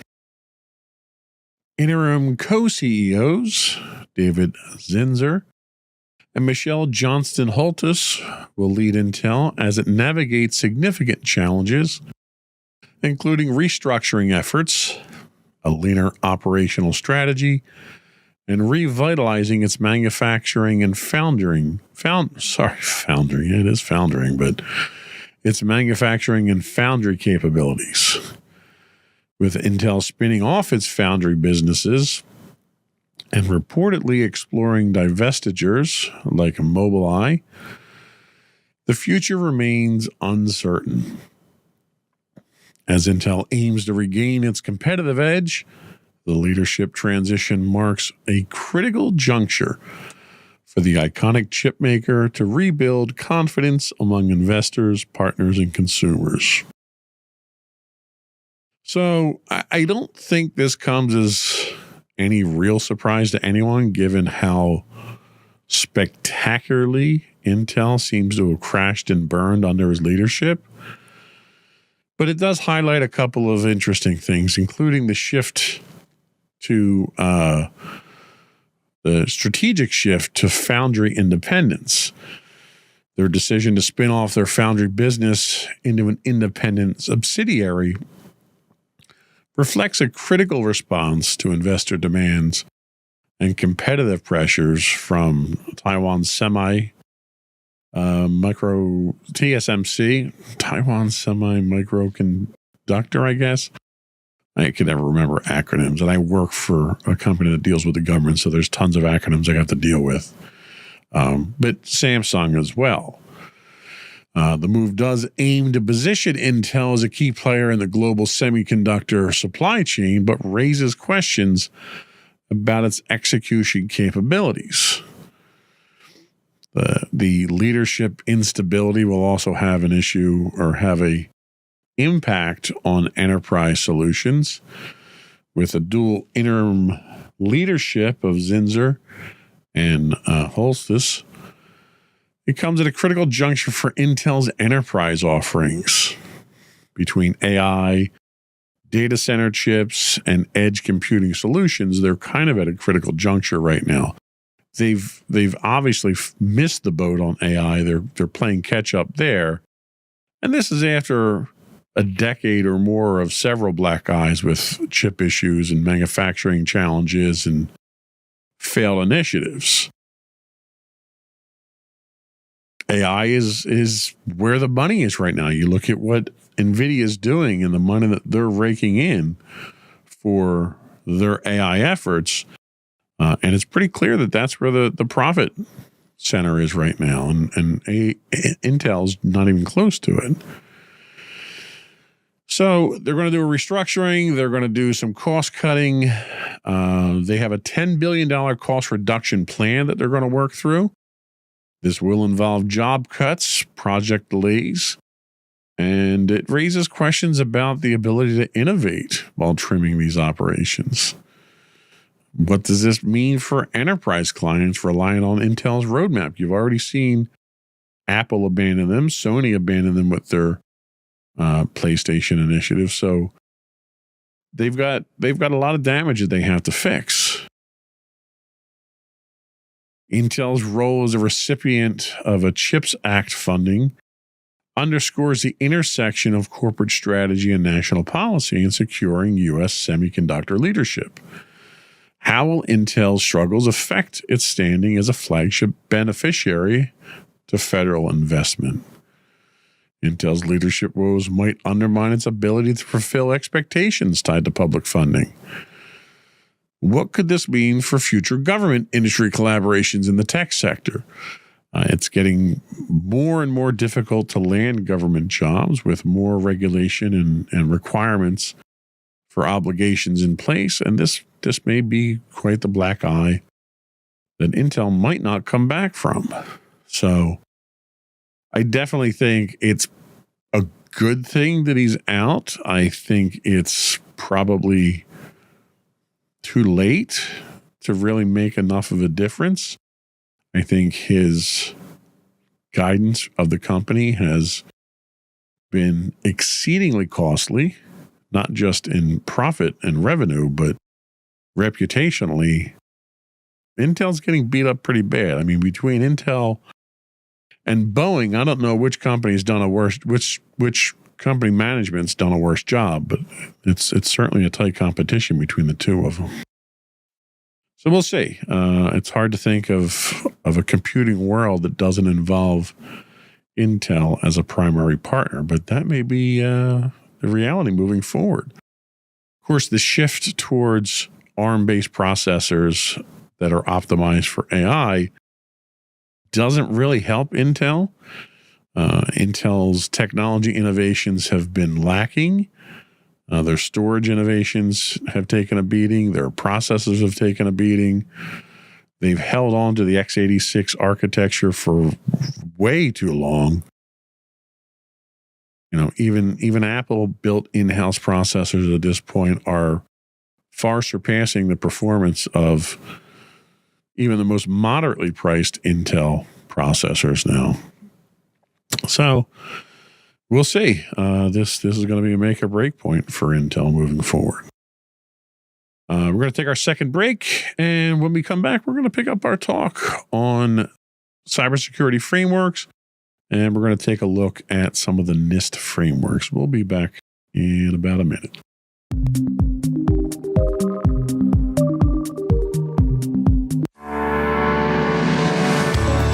Insights into Entertainment, a podcast series taking a deeper look into entertainment and media. Our husband and wife team of pop culture fanatics are exploring all things from music and movies to television and fandom. We'll look at the interesting and obscure entertainment news of the week. We'll talk about theme park and pop culture news. We'll give you the latest and greatest on pop culture conventions. We'll give you a deep dive into Disney, Star Wars, and much more. Check out our video episodes at youtube.com/insightsintothings. Our audio episodes at podcast.insightsintoentertainment.com, or check us out on the web at insightsintothings.com. Welcome back to Insights into Technology. In this part 3 of our look at cybersecurity frameworks, we're going to take a look at a few popular frameworks published by NIST, the National Institute of Standards and Technology. Now, for those of you who aren't familiar with it, NIST is a U.S. federal agency within the Department of Commerce. They play a critical role in advancing measurement, science, standards, and technology to enhance innovation and economic security in the United States. NIST is renowned for its cybersecurity framework and other publications. Today, we'll be looking at two well-known frameworks from the NIST 800 series. NIST 853 defines security and privacy controls for federal information systems and organizations, and NIST 800-171 provides guidelines for protecting controlled unclassified information, or CUI, in non-federal systems. So the first one we're going to take a look at is NIST 853. This is referred to as the backbone of federal cybersecurity. It's a comprehensive framework created to serve as the backbone of cybersecurity for all federal agencies. The framework provides detailed guidelines and controls designed to protect federal information systems from security threats. It establishes a structured approach to managing risks, ensuring that sensitive data and systems are safeguarded across various federal environments. Although it was developed for government agencies, the principles and controls within NIST 853 are widely applicable and have been adopted by other sectors looking to strengthen their cybersecurity postures. Excuse me. At the heart of NIST 853 is a risk management approach. Risk management is about identifying potential threats, understanding how they might affect an organization, and implementing measures to prevent or minimize damage. NIST 853 outlines specific steps to assess, respond to, and monitor risks continuously. By following these steps, organizations can proactively address vulnerabilities, reducing the likelihood of security incidents that could compromise critical information. NIST 853 organizes its controls into different categories or families, which addresses distinct aspects of cybersecurity. These control families cover a broad range of areas, from access control, which ensures that only authorized individuals can access certain information, to incident response, which provides procedures for managing security breaches when they occur. Other control families include system and communications protection, identification and authentication, and personnel security. This structured breakdown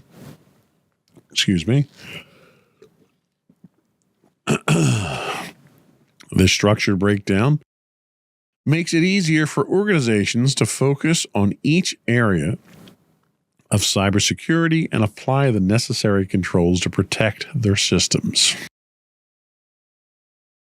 In practice, NIST 853 has proven useful not only in federal settings, but also in non-federal environments such as healthcare, finance, and education. Private organizations often look to NIST 853 as a benchmark for cybersecurity best practices. For instance, a healthcare organization that handles sensitive patient data may adopt NIST 853 controls to protect personal health information, even though it's not required by law to do so. The flexibility of NIST 853 allows it to be adapted to various environments, providing organizations with a solid foundation for building their security programs. The framework is periodically updated to reflect the changing cybersecurity landscape. As new threats emerge and technology evolves, NIST updates its guidelines to ensure they remain effective and relevant. Recent updates have produced new controls and revised existing ones to address contemporary security challenges, such as those posed by cloud computing and remote work. These revisions help ensure that NIST 853 remains a valuable resource for organizations seeking to maintain robust security practices in an ever-evolving digital world. Now, I haven't worked a lot with 853. I haven't had to. It's not a requirement for what my company does. I was privy to, I want to say, an inadvertent audit. One of our customers came in and wanted to do, I forget what family it was. I think it was reporting or incident response, something like that. One of the families, they wanted to come in and they wanted to do an audit for our procedures. And it turned out that for the most part we were compliant, but there were a couple of things that we weren't compliant on. And midway through this audit, about 4 hours into the audit, the auditor goes through his documentation and realizes that he's trying to audit us for NIST 853, where as a non-federal agency, as a private corporation, we were obligated to adhere to 800-171. So the controls that we weren't compliant with from 853 didn't exist in 171. So there was a bit of confusion on the part of this particular prime contractor there, which left me a little disconcerted, but it did prompt me to go do a little bit more research on 53, which compared to 800-171 is draconian, absolutely, positively draconian. But that's a good segue into our discussion on NIST 800-171. So NIST 800-171, the purpose of this is protecting controlled unclassified information.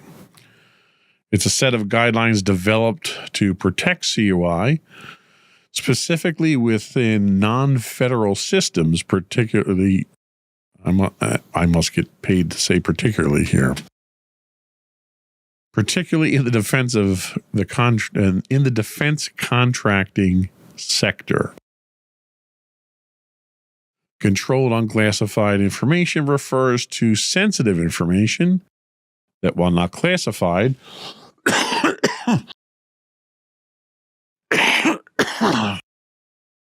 requires safeguarding to prevent unauthorized access. This information could include personal, financial, or operational details. If exposed, could impact national security or organizational operations.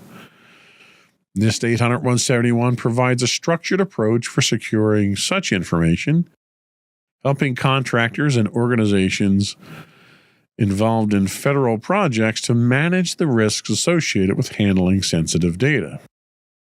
One of the essential aspects of understanding NIST 800-171 is knowing how it differs from NIST 853. While both frameworks aim to protect information, NIST 853 was designed primarily for federal information systems, offering a broad set of controls across diverse environments. NIST 800-171, on the other hand, is tailored specifically for non-federal entities that handle CUI on behalf of the government. This focus on CUI means that NIST 800-171 has fewer controls than NIST 853, making it more accessible for contractors who need to implement security measures without the extensive resources available to government agencies. For contractors, following NIST 800-171 is not just a recommendation, it's often a contractual requirement when handling federal information. This framework mandates specific practices such as encryption, access control, and regular monitoring of information systems to protect CUI. Compliance with NIST 800-171 is crucial for contractors who wish to maintain their federal contracts, as non-compliance can lead to penalties or even a loss of contract eligibility. By adhering to these guidelines, contractors not only safeguard their partnerships with the government, but also demonstrate a commitment to data security, which can enhance their reputation and trustworthiness in the industry. Currently, organizations are preparing for the transition to NIST SP, or Special Publication 800-171 Revision 3. This upcoming revision reflects updates to address emerging security threats and challenges, ensuring that the framework remains relevant in an evolving digital landscape. Revision 3 is expected to introduce new controls and refine existing ones, helping organizations enhance their protective measures for CUI. Preparing for the shift involves understanding the changes in the requirements, updating internal policies, and adjusting technological measures to meet the new standards. For contractors staying informed about these updates and proactively adapting them, it's essential for maintaining compliance and securing government contracts in the future. Insights from contractors who have successfully achieved compliance highlight the practical challenges and solutions involved in implementing NIST 800-171. These experiences provide valuable lessons for other organizations, especially small and medium-sized businesses, on how to approach compliance cost-effectively. For many contractors, the journey to compliance involves balancing security requirements with operational needs and investing in technology and fostering a culture of cybersecurity awareness for their teams. So NIST 800-171 is important specifically in the role that I play professionally. I work for a subcontractor who typically gets our contracts through primes. As far as I know, I don't think we contract directly with any federal agencies.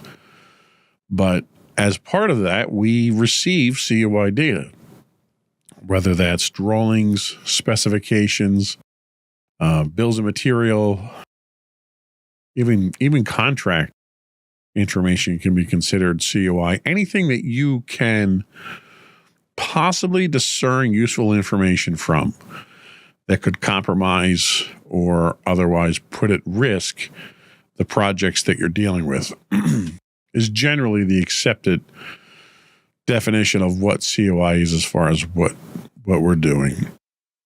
My company specifically has to be compliant with CMMC, Cybersecurity Maturity Model Certification 2.0, which goes officially into effect December 16th, I believe. That, and we'll talk about that framework in our next podcast. But there are multiple levels to that, and the level 2 compliance, which is what my company must maintain, is basically a mirror reflection of the 800.171 requirements. So as a result, I tend to be more versed on this. And I'll tell you, there's 110 controls involved. Those controls, as outlined in the official specifications, are, as you might imagine, vague. It's a framework. It's not specific. So it'll say something, and then you have to interpret what it's saying as to how it pertains to your environment, and then implement those controls appropriately. So it kind of leaves some ambiguity there, but that ambiguity is meant to be a level of flexibility. So these are the two big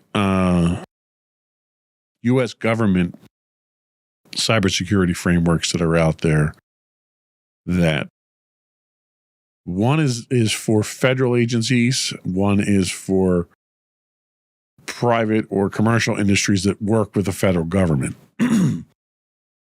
So that's the general overview of these. We're not going to get into a lot of the details on these. We may do that at a later date.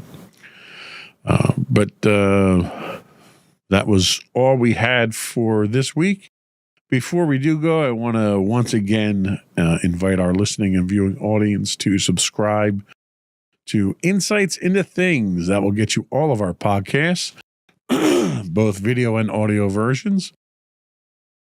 You can find us on Spotify, iHeartRadio, Amazon Music, Apple Podcasts, TuneIn, pretty much anywhere you get a podcast these days. I would also invite you to contact us, give us your thoughts. You can give us a call and leave a voicemail at 856-403-8788. That's 856-403-8788. You can email us at comments@insightsintothings. You can find us on Facebook at facebook.com/insightsintothingspodcast. We are on Instagram at instagram.com/insightsintothings, or you can find links to all that and more on our official website at www.insightsintothings.com. And that's it. Another one in the books.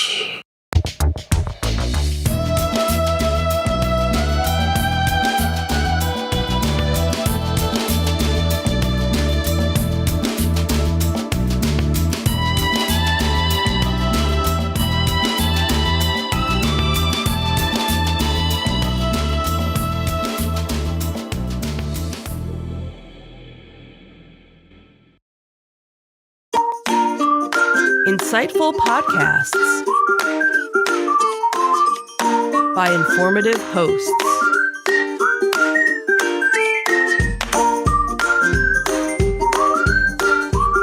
Insights into Things, a podcast network. Welcome to Insights into Technology, a podcast exploring the latest in computers, networking, home automation, mobile computing, and all things technology related. Our hosts will take a deeper dive into the latest and greatest in tech trends and give you the information you need to enable your tech-centric world. This is Insights into Technology, Episode 9, Microsoft 362, and a look at industry-specific frameworks. I am your host, Joseph Whalen, and this is your tech news for the week. Microsoft did experience an outage with their Microsoft 365 service. This article comes to us from Bleeping Computer. They tell us Microsoft had to grapple with a widespread Microsoft 365 outage, impacting core services like Exchange Online, Microsoft Teams, SharePoint Online, and others, leaving users unable to access tools critical for business operations. The outage, which began on Monday, has also affected connectivity to OneDrive, Outlook, and Microsoft Defender for Office 365. The issue stemmed from a change that led to an influx of retry requests overwhelming server capacity, causing service disruptions. Microsoft has deployed a patch, restarted systems, and reported progress with 90% of affected environments recovering as of Tuesday. However, lingering issues persist, including delayed mail delivery and limited Outlook web functionality.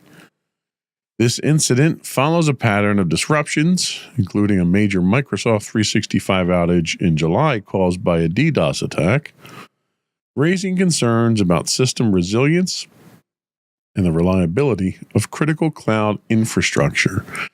Now, I have to say that this one, I don't want to say it hit home for me, but it was one that piqued my attention because my company recently moved over to several services in the cloud with Office 365. We did see some slowdown on the website of things. Fortunately, our email was not disrupted from this, but it brings up the concerns about the implications for business continuity with everyone migrating to the cloud now. These cloud services are becoming more and more favorable targets for attackers. That wasn't the case here. In this case here, this was a mess that Microsoft made themselves. They basically DDoSed themselves with this update that they came out with. But it also kind of makes everyone look at their dependency on cloud services at this point. Cloud was supposed to provide us with the resources and the reliable services that you don't tend to get with on-prem solutions all the time unless you have a significant amount of resources, both in the form of hardware and expertise to handle it. The other thing this highlights is a transparency issue with communication. Microsoft's updates through the outage were detailed, but fell short of providing any kind of definitive timelines for recovery. And when your systems are down and your business is non-functional, you need to have some kind of game plan moving forward. Enterprises that rely on the cloud, uncertainty in resolution timeframes becomes a very sketchy thing to have to deal with. We also have to take a look at the financial and productivity costs of prolonged outages. This isn't just a matter of not getting email. This particular outage lasted for more than 24 hours. It results in operational inefficiencies. A lot of people tend to look at these and they just look at, okay, well, we were down for these 4 hours, 5 hours here. What did we miss? And really what it is, it's not just that, but that compounds on itself because you have to make up for what you missed, but you have to make up for that during normal business hours where you're supposed to be doing normal business. So it has a significant, more long-term impact on businesses. Businesses in critical sectors with tight service level agreements might face penalties or damages to client relationships.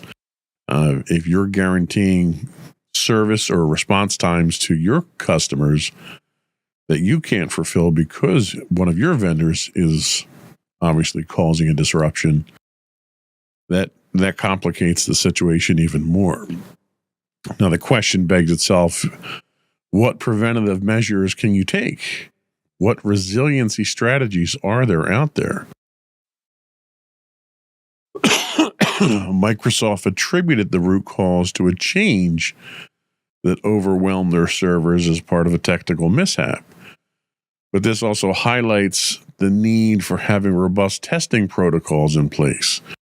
And not just for Microsoft, but for organizations that rely on these services, you need to have some type of fallback plan. Perhaps a third channel of communication to your customers to notify them of these outages. Some type of automated response plan that you can have, updating your website so the customers can come to your website and see. It requires you to have a much more flexible strategy in place to handle these types of things in ways that you don't normally communicate with because your communications are compromised.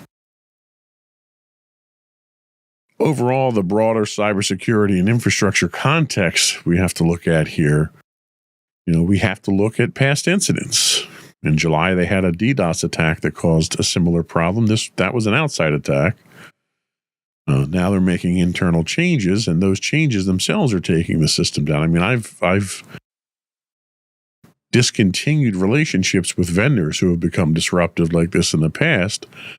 And as big as Microsoft is, if Microsoft becomes a liability for my business, I have to find an alternative. That's just kind of the price of doing business. So we'll see how people respond to this. I'm curious if anyone else out there was impacted by this. I'd love to hear what the impact was and what you did to deal with it or resolve it. There's not a lot you can do, but what was your path to solution? Our next article comes to us from Bleeping Computer, one of our popular sources that we have here, obviously. Windows Update is blocked on PCs that have Assassin's Creed or Star Wars Outlaws. So this is another incident where a lack of testing on Microsoft's part has caused problems. Microsoft has temporarily blocked the Windows 11 24H2 update on systems running Ubisoft games such as Assassin's Creed titles, Star Wars Outlaws, and Avatar's Frontiers of Pandora. This comes after reports of crashes, freezes, and audio glitches following the update's release. Users voiced frustrations on forums like Reddit and Microsoft's Feedback Hub, highlighting issues that range from sudden game crashes to black screens during gameplay. Ubisoft has acknowledged the problem and released a temporary hotfix for Star Wars Outlaws, while working on permanent fixes for other affected games. In the meantime, Microsoft advises gamers not to manually install the update and has paused its rollout for impacted systems. Both companies are investigating, aiming to resolve the compatibility issues quickly. So, again, the impact, this obviously is a not necessarily a commercial or enterprise-related computing issue here because it deals with gaming. However, it does highlight the complexities involved with compatibility when you've got very complex operating systems, applications, and programs on the computer. It highlights the complexities of keeping them updated and doing so in a way that they're all compatible with each other. We do software development, some software development at my company, and testing is always the most challenging thing. And I come from and one of the biggest difficulties of testing is regression testing.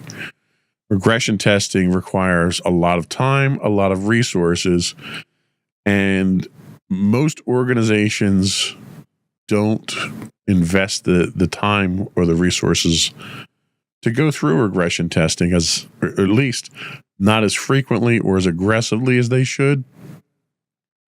But without, regression testing, and even if you do have a comprehensive regression test facility in place, the combinations of, or possible combinations of application interaction is astronomical at this point in time.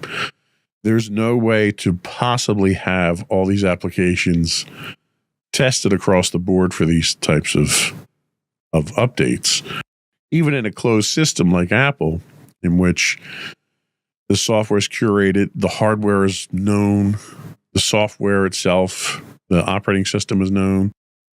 Even Apple runs into situations in which they have compatibility issues. It's just a matter of understanding the limitations that we have in a highly complicated environment right now. You have to do updates. Cybersecurity itself kind of warrants that. So many of our applications and operating systems out there that don't get patched are the first ones to get breached. But there has to be a balance. There has to be a balance between security, feature updates, and system stability. Microsoft got burned on this one here. I think a lot of the problem that we run into with Microsoft these days when they're doing their feature set updates in Windows is we're getting a lot of stuff in the operating system we probably don't really need. And because it's core level functionality, you don't have the ability to uninstall or disable it. Like under no circumstances do 95 or more % of the population need a Linux subsystem in their Windows environment. There's a very small percentage of people who do. And with that in mind, they should be able to install those themselves if they opt for it. Everyone shouldn't get something like that. And I don't want to pick on the Linux subsystem. It's just that one's blatantly obvious. You know, you can say the same thing about Office. There's no reason that I should be able to put computer code into my Office document or my Excel file or something like that. It's just that's not what it's designed to do. And Microsoft's products tend to very quickly and very consistently bloat up with all of this. I don't want to say it's useless. I'm sure it's useful to someone. But for the vast majority of people, it's functions and properties that are going to go unused. I think Microsoft needs to be a little bit more diligent in what features they're putting in. And I think what they need to do is put them in as optional whenever possible. Don't force these things. And we're talking about last couple episodes of the podcast about the Microsoft recall. I don't know who asked for that. I don't know who's going to use that or why you would use it. But Microsoft is forcing it down our throat. And I think when they do stuff like that, they make the software and the operating system more complicated, more cumbersome, and more prone to interactive issues with other applications. And I think this is a clear case of that. So we will see if Microsoft gets this sorted out. I'm sure they will in time. If not, I'm sure Ubisoft will probably be patching these things. The last thing they want is to have Microsoft impacting their bottom line. Our next article comes to us from InfoSecurity Magazine. They tell us that the state of New York received a fairly large insurance payout. New York State has reached an $11.3 million settlement with two major car insurance companies, Geico and Travelers, following data breaches that compromised sensitive information of over 120,000 residents. The breaches, attributed to poor cybersecurity practices, exposed driver's license numbers, and led to fraudulent unemployment claims during the COVID-19 pandemic. Investigations by the New York Attorney General and the Department of Financial Services, DFS, found the companies failed to comply with required cybersecurity regulations, including implementing robust controls to protect consumer data. As part of the settlement, Geico will pay $9.7 million and Travelers $1.55 million in penalties, while both companies have agreed to strengthen their cybersecurity measures. This includes developing comprehensive information security programs, improving authentication protocols, and enhancing threat detection and response capabilities. The breaches highlight critical lapses, such as Geico's failure to protect its quoting tools from repeated attacks and Travelers' lack of multi-factor authentication on its agent portal, leaving thousands of residents' data vulnerable to exploitation. And this goes back to what we've been talking about with cybersecurity, is a lot of it is basic common sense. If you follow the basic rules laid out in frameworks and other procedures, you can dodge most of the bullets out there. Poor cybersecurity practices on critical industries have a significant exposure point. The Geico and Travelers breaches highlight how inadequate security measures in critical industries like insurance can lead to widespread fraud and identity theft. And this is what's kind of scary here. We saw this with the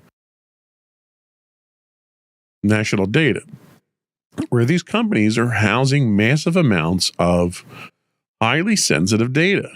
And they're not doing it securely. They're not doing it in a way that is standards-based, and they're exposing everyone's information. And while this may be an inconvenience to Geico and Travelers, an expensive inconvenience, although I suspect these fines are insignificant compared to their annual revenue, this could have life-changing implications for the victims of these data breaches. People having their identity stolen, having their credit histories destroyed, and it takes years and years and thousands of dollars to try to repair these things. And Geico and Travelers get a slap on the wrist. This money that they're paying here to New York State, not a penny of that's going to go back to any of the victims. What do the victims get? The proverbial year of credit monitoring? Yeah, and everyone knows it's only for a year. It's only credit monitoring. So how protective is that for people? All these people, all these malicious actors out there have to do or wait for that year to be up and then go out and start opening credit cards in people's names. It's something that needs to be taken far more seriously, and the penalties have to be far stricter. And I'm not saying we need to go the route of GDPR and the European standards. I think they're a bit draconian and ridiculous in the breadth and depth of penalties that they have. But if you're going to fine a company, $9 million, $10 million, that money needs to go to the victims. It shouldn't get pocketed by the government. So, but again, it's as simple as following cybersecurity frameworks. How you can be in business, in that kind of critical business, handling that kind of data, and not have some type of industry standard minimum security that you have to abide by and that you're audited on is astonishing to me.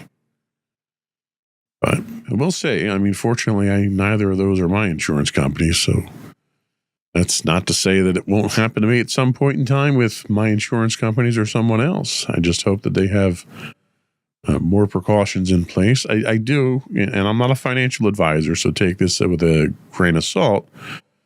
But I would recommend, if you're not actively seeking a loan or a mortgage or a new car, that you go to at least two of the 3 credit bureaus, and put a freeze on your credit.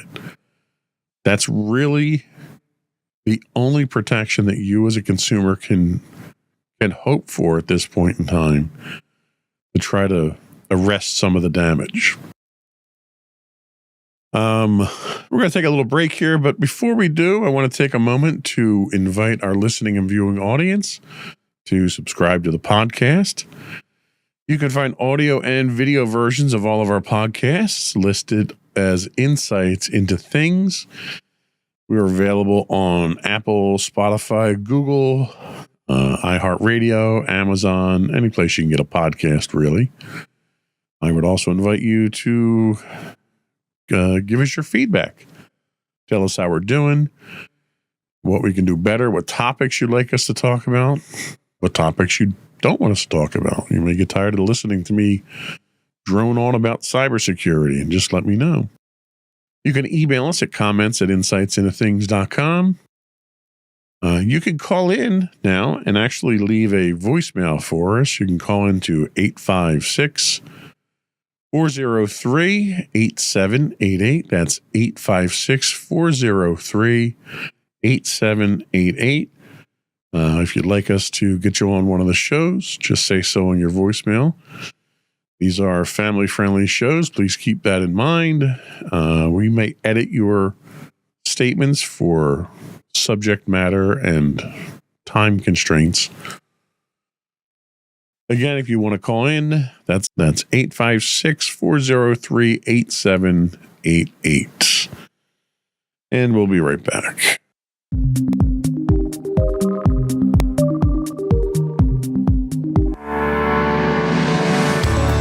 Insights into Entertainment, a podcast series taking a deeper look into entertainment and media. Our husband and wife team of pop culture fanatics are exploring all things from music and movies to television and fandom. We'll look at the interesting and obscure entertainment news of the week. We'll talk about theme park and pop culture news. We'll give you the latest and greatest on pop culture conventions. We'll give you a deep dive into Disney, Star Wars, and much more. Check out our video episodes at youtube.com/insights into things. Our audio episodes at podcast.insightsintoentertainment.com, or check us out on the web at insightsintothings.com.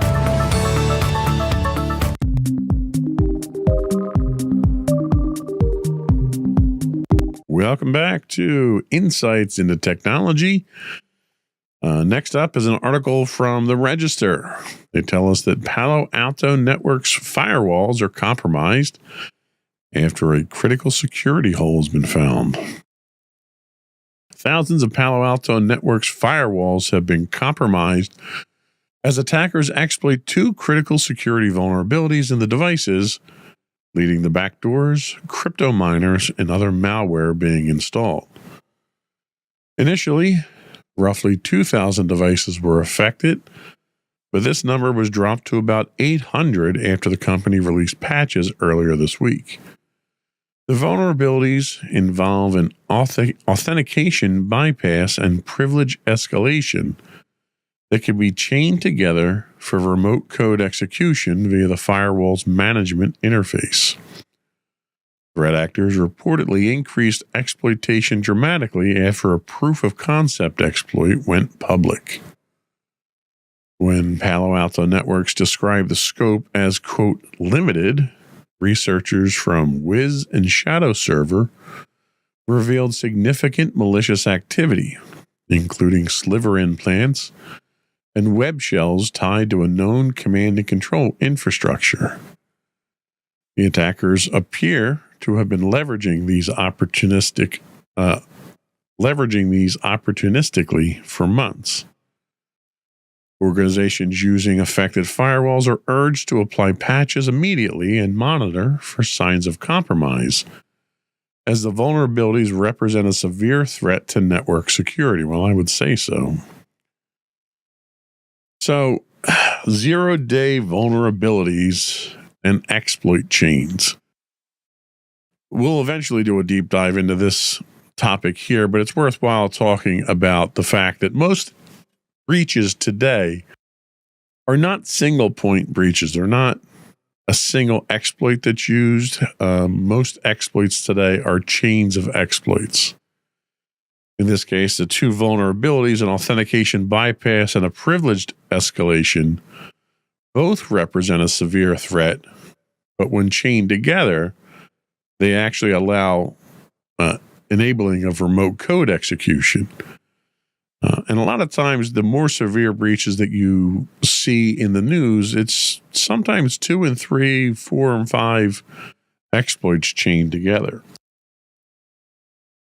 The other thing worth mentioning, or at least discussing, is the effect of the proof of concept in this case.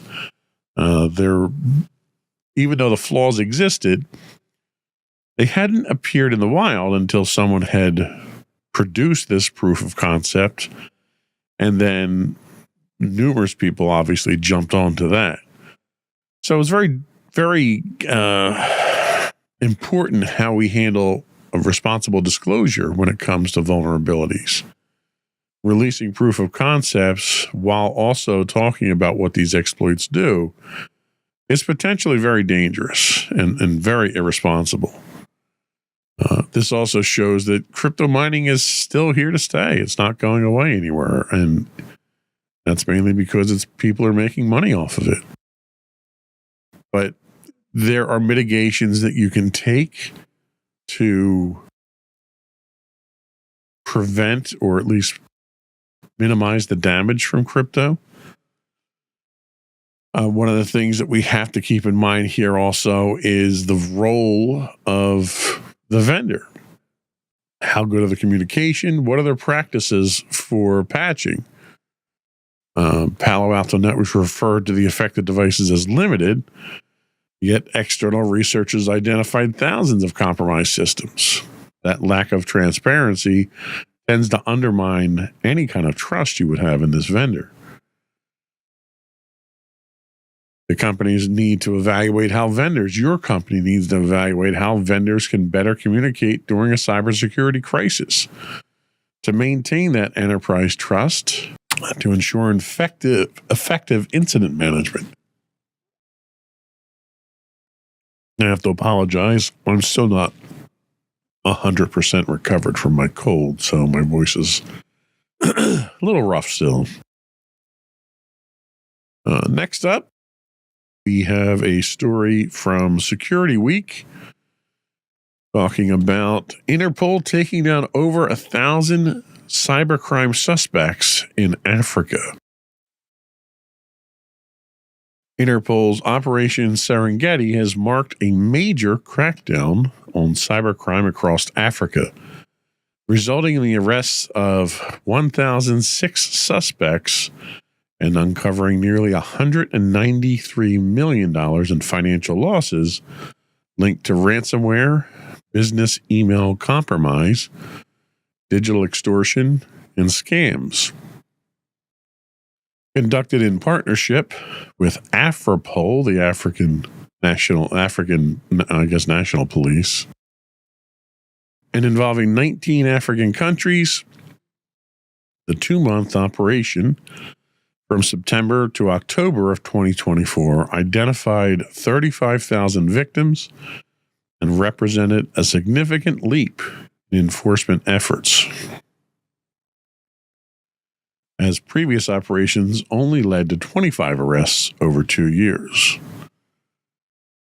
High-profile cases included arrests in Kenya, over $8.6 million in online credit card fraud, and the dismantling of a $6 million Ponzi scheme in Senegal.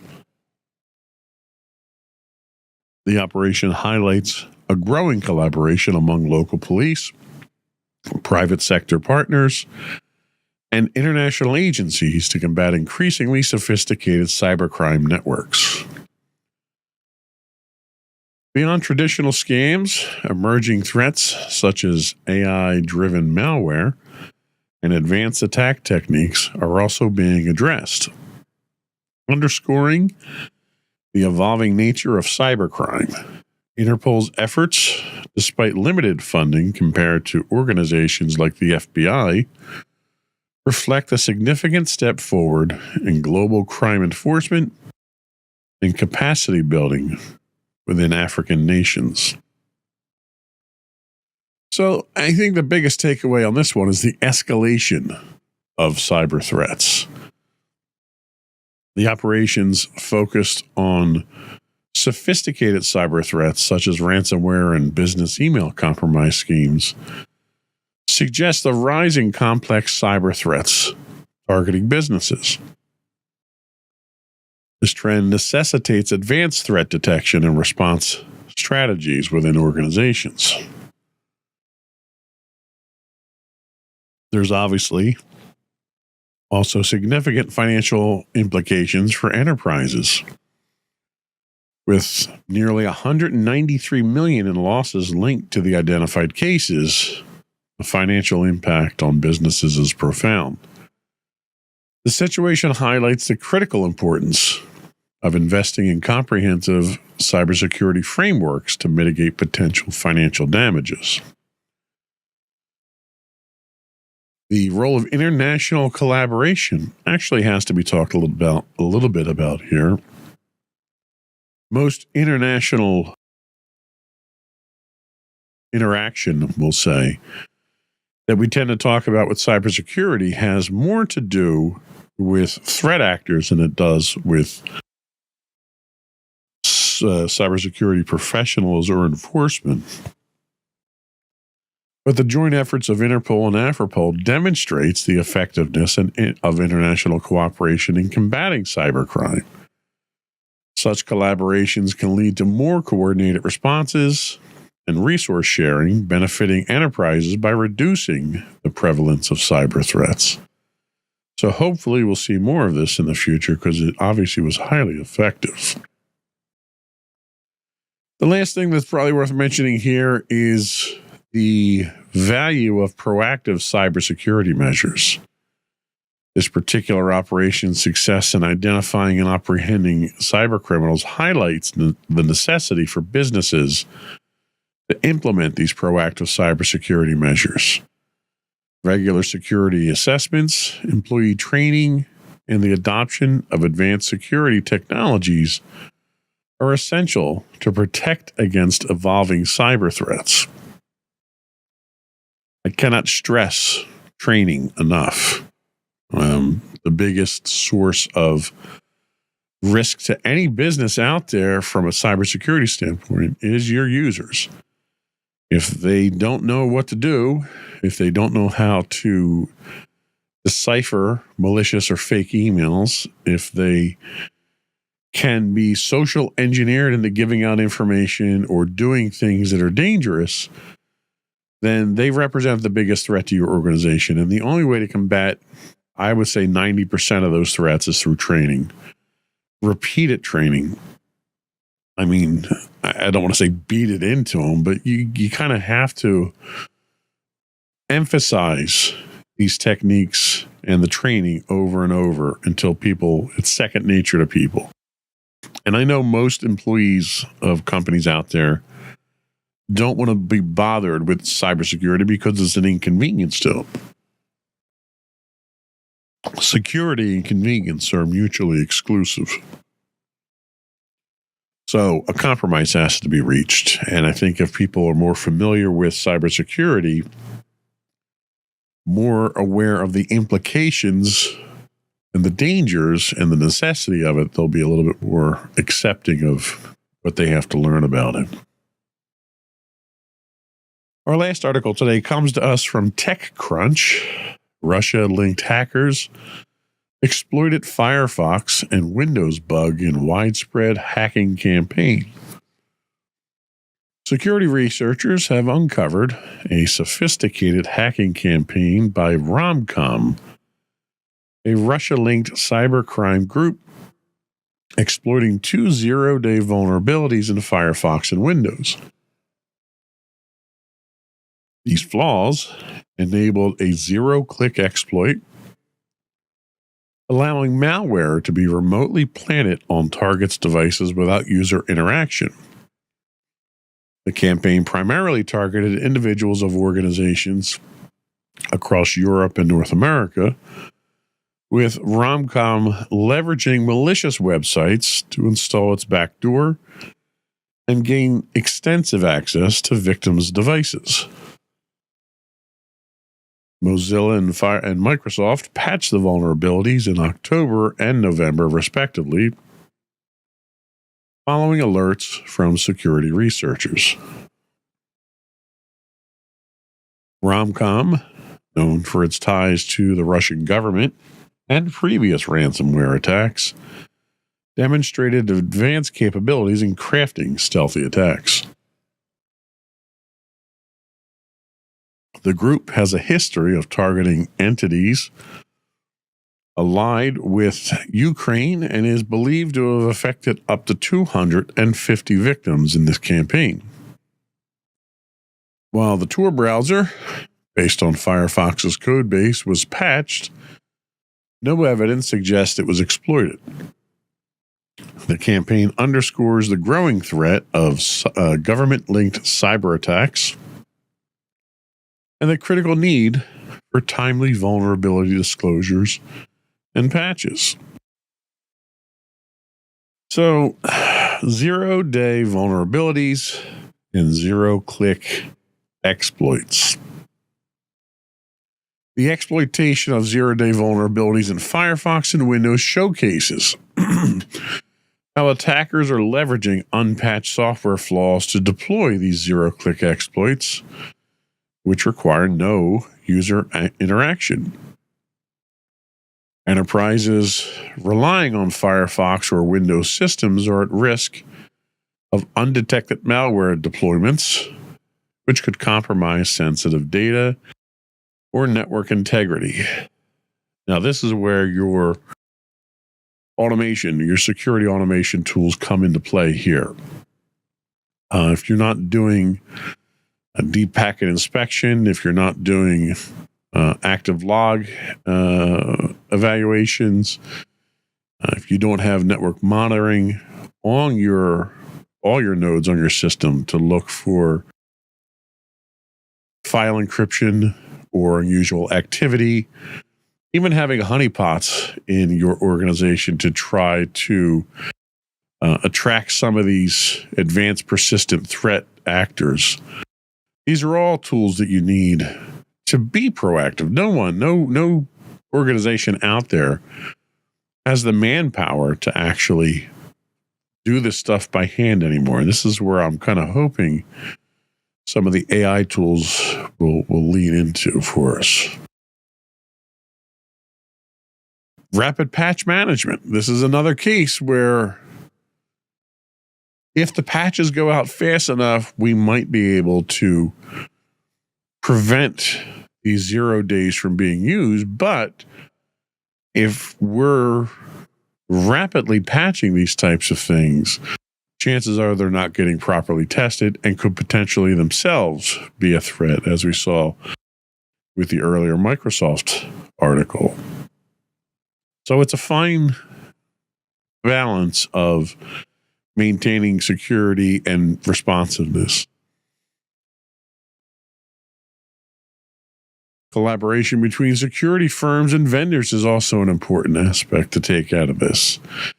The involvement of ESET, Mozilla, Microsoft, and Google's Threat Analysis Group highlights the importance of collaboration in identifying and patching vulnerabilities. Certainly, these are all competitors to each other, but I think when it comes to cybersecurity and patching and defense against these malicious actors, we have no choice but to cooperate with each other, and it's kind of refreshing to see that they are in this case. So I think that's all we had for our news segment this week. We're going to take another quick break. And when we come back, we're going to talk about some industry-specific cybersecurity frameworks. We'll be right back.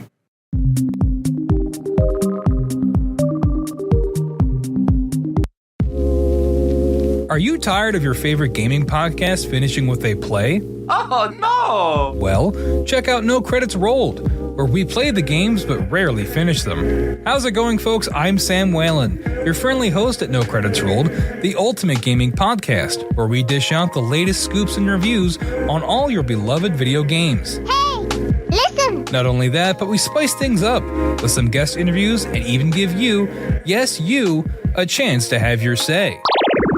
Tune in every other week for a fresh dose of No Credits Rolled, available on all major podcast platforms, and hit us up on social media at No Credits Rolled. So why wait? Let's dive into the gaming world together, where finishing games is optional, but the fun is guaranteed.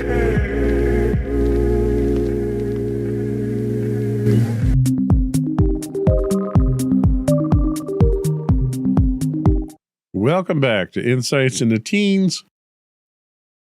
We're going to continue our walk down cybersecurity framework lane here. So today we're going to talk about a couple of industry-specific frameworks out there in this part two. The first is going to be the PCI DSS framework, which governs cybersecurity in the payment card industry. And then we'll talk about HIPAA. Now, I know a lot of people out there associate HIPAA with health insurance, which it is. When most people think of HIPAA, though, they think of the array of documents that you have to sign every year, basically allowing people to see your records. However, there is quite an extensive cybersecurity framework associated with HIPAA as well, which is what we're going to talk about today. These illustrate two different philosophies towards cybersecurity, which is why I think it's worth talking about these together in this case here. So, PCI DSS is the Payment Card Industry Data Security Standard. It's a set of security guidelines established to protect credit card data, obviously. With the widespread use of credit card and debit cards for purchases, it's essential to safeguard cardholder information from unauthorized access, fraud, or data breaches.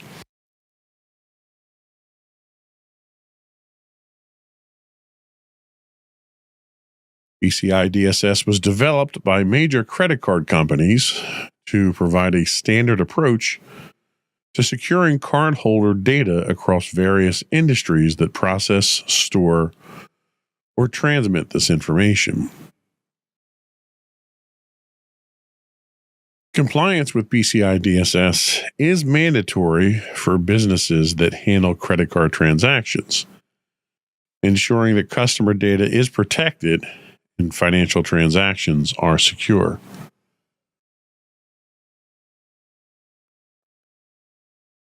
At the core of PCI DSS are specific requirements that businesses must follow to achieve and maintain compliance. These requirements outline essential practices, such as establishing secure network systems, implementing strong access controls, and monitoring network activity to detect any unusual patterns. The scope of PCI compliance depends on the volume of transactions, business processes, with different levels of requirements for small businesses and large corporations. For example, a small retail shop may have fewer requirements than a major e-commerce platform, but both must follow PCI DSS to protect their customers' data. Protecting cardholder data involves several key techniques. One of the most critical is encryption, which transforms sensitive information into an unreadable format that can only be decoded with the correct key. Encryption ensures that even if data is intercepted, it cannot be used by unauthorized parties. Access control or other fundamental techniques, limiting data access only to individuals who need it for their role. This approach minimizes the risk of internal threats by restricting sensitive information to select groups of individuals within the organization. This method works together to create a robust barrier against data theft and fraud with other methods, helping businesses maintain trust with their customers. PCI DSS standard is updated periodically to address emerging security challenges. The latest version, PCI DSS version 4, introduces new guidelines and revisions that respond to modern threats and technological advancements.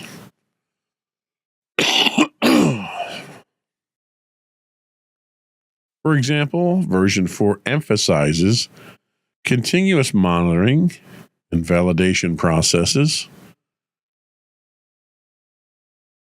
encouraging businesses to proactively manage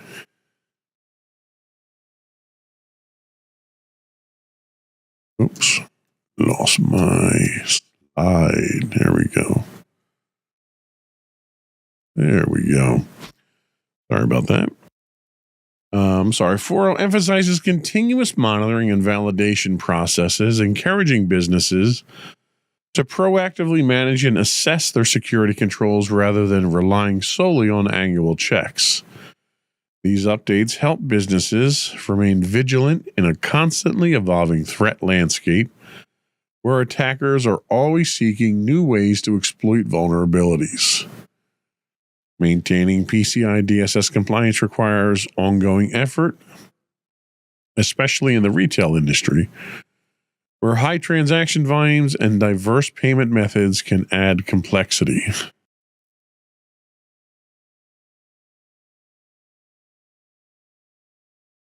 Retailers must conduct regular audits to ensure they meet PCI requirements and address any potential gaps in their security measures.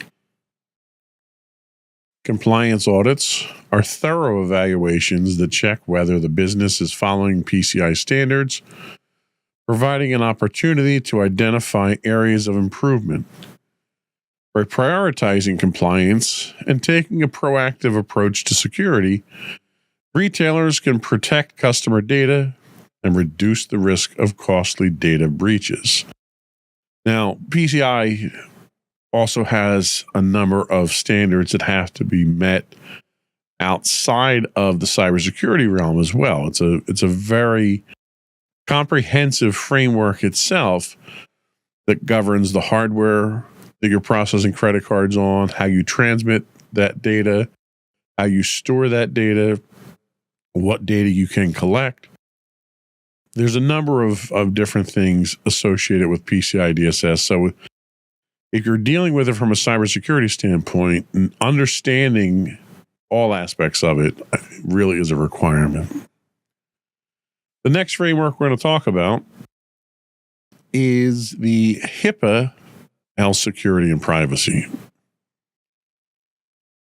The Health Insurance Portability and Accountability Act, HIPAA, security and privacy rules are essential regulations designed to protect patient data, particularly as healthcare information becomes increasingly digital. These rules provide a framework to ensure that healthcare providers, insurers, and other related organizations handle patient information responsibly and securely. The goal is to safeguard protected health information, or PHI, which includes any personal data that could identify an individual from unauthorized access and misuse. Compliance with HIPAA is not optional for organizations that deal with patient data. It is required by law to protect the privacy of individuals and maintain trust in the healthcare system. The HIPAA security rule focuses on 3 types of safeguards to protect electronic PHI: technical, administrative, and physical. So again, it's a comprehensive framework that isn't just for cybersecurity, but it covers all facets of securing this information. Technical safeguards involve using technology to protect data, including encryption, secure access controls, and activity tracking. Administrative safeguards cover policies and procedures that manage how employees access and handle patient information, such as employee training programs and access authorization processes. Physical safeguards ensure that the locations where patient data is stored are secure, using measures like restricted areas, locked storage, and surveillance systems.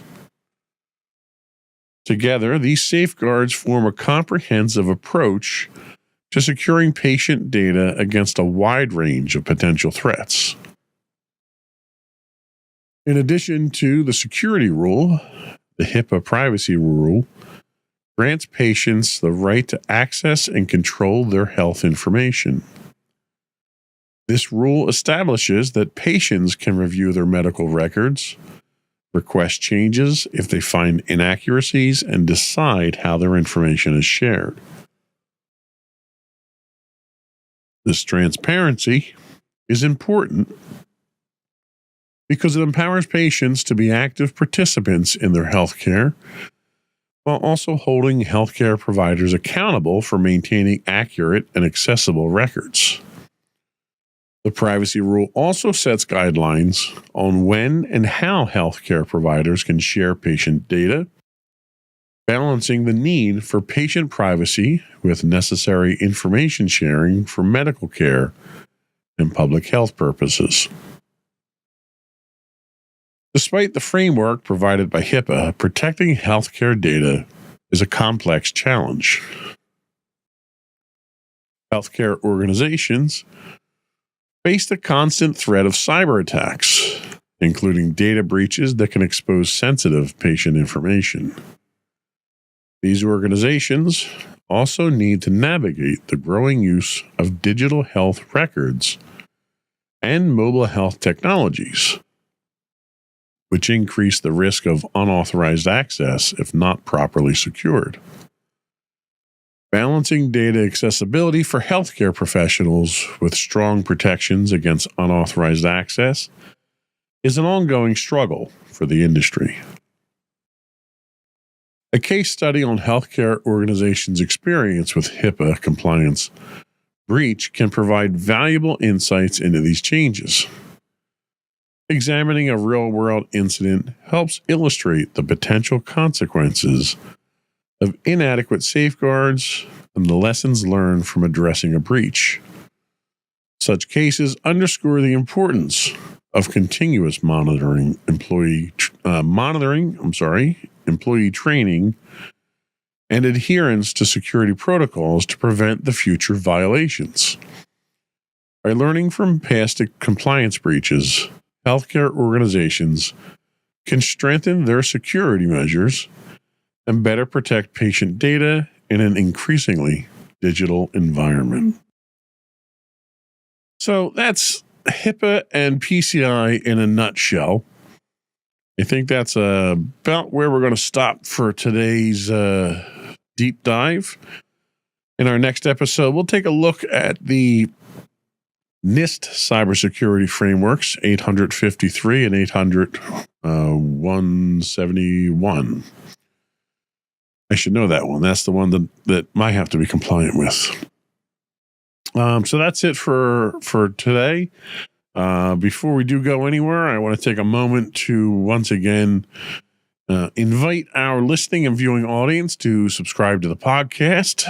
You can find us listed as Insights into Things pretty much anywhere you can get a podcast these days. I would also invite you to check us out on social media. You can find us on X or Twitter at twitter.com/insights_things. We are on Facebook at facebook.com/insightsintothingspodcast. You can find us on Instagram at instagram.com/insightsintothings. We do stream 5 days a week on Twitch at twitch.tv/insightsintothings. Feel free to email us, give us your feedback, tell us how we're doing. You can email us at comments@insightsintothings.com, or you can call our voicemail line, leave us a message, and if you'd like, we can get you on the show. That is 856-403-8788. That's 856-403-8788. Again, we are a family-friendly network, so please keep that in mind with any messages that you leave. That number again is 856-403-8788. That's it. Another one in the books.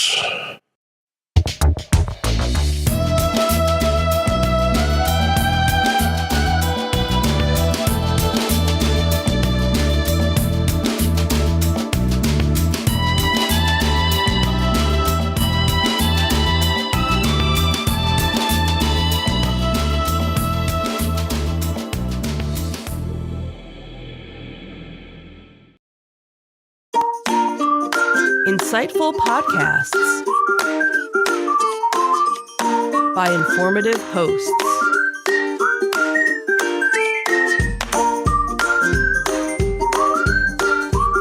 Insights into Things, a podcast network. Welcome to Insights into Technology, a podcast exploring the latest in computers, networking, home automation, mobile computing, and all things technology related. Our hosts will take a deeper dive into the latest and greatest in tech trends and give you the information you need to enable your tech-centric world. This is Insights into Technology, Episode 8, CISA Shakeups and a Deep Dive into Cybersecurity Frameworks. I'm your host, Joseph Whalen, and this is your tech news for the week. This first article comes to us from TechRadar. Google offers predictions on the biggest security threats facing businesses in 2025.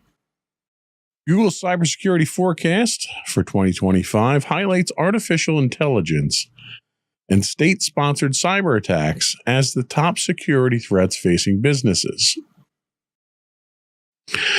AI's dual role as both a defensive tool and as an attack enabler is central to these concerns, with Google predicting its widespread use in generating deepfakes, phishing schemes, and in other social engineering tactics.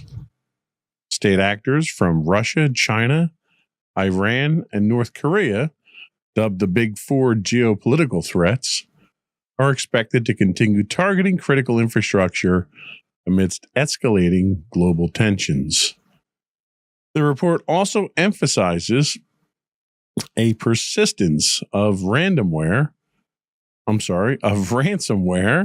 and data extortion as significant challenges, with incidents reaching record highs in 2024 and showing no signs of slowing. Google predicts a second phase of AI security will emerge as semi-autonomous systems become integral in combating these evolving threats. However, as generative AI tools empower attackers, cybersecurity teams will face mounting pressure to counter increasingly sophisticated and frequent breaches. And so we've talked about this in the past, how AI is a dual-edged sword when it comes to cybersecurity. In cyber attacks, we've seen them used for generating deepfakes and phishing schemes. They've been used for overall social engineering attacks, but they've also been used to generate actual malicious code as well. And then more so, I think, in 2024 than prior years, we've seen AI used as a defensive tool as well. Organizations are increasingly adopting AI-driven security tools to automate threat detection and response.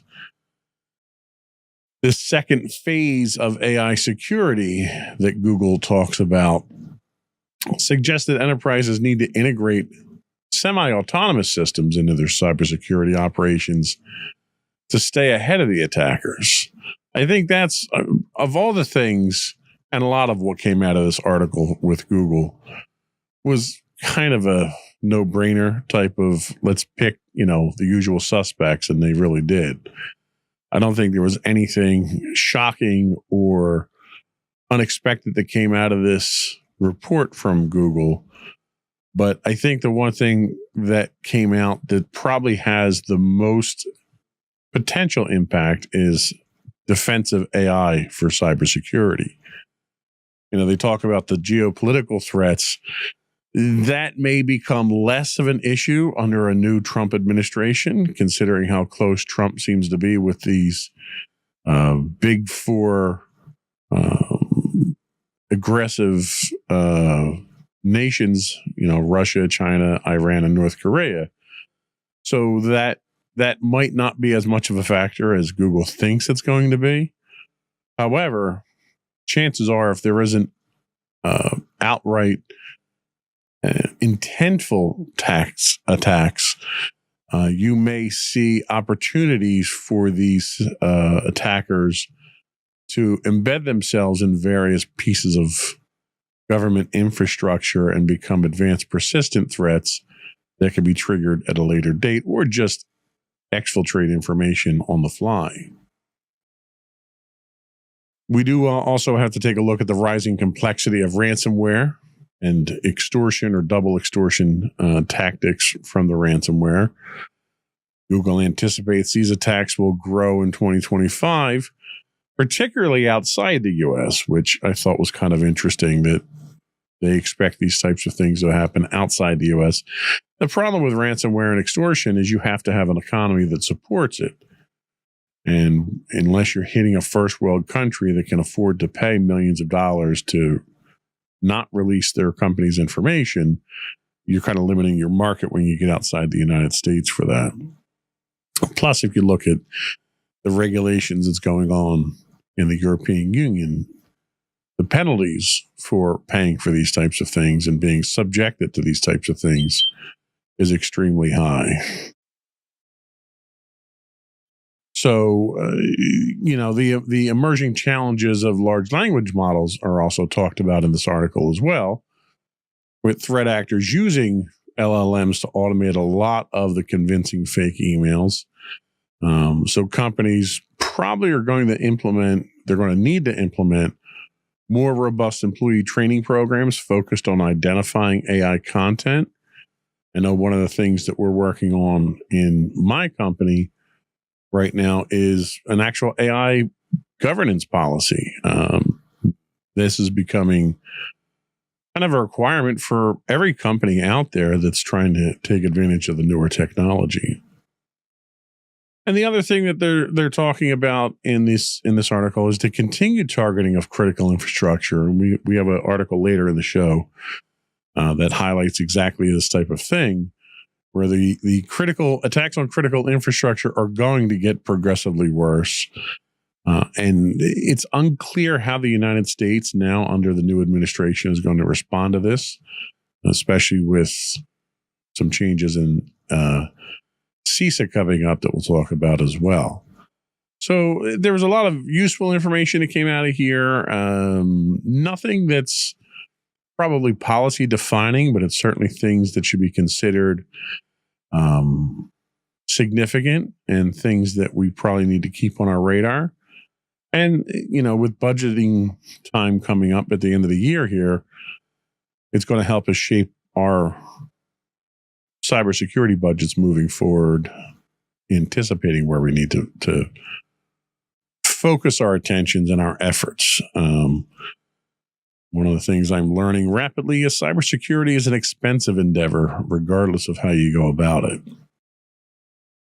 Our second story today comes to us from Security Week, and they tell us that the CISA director, Jen Easterly, is stepping down.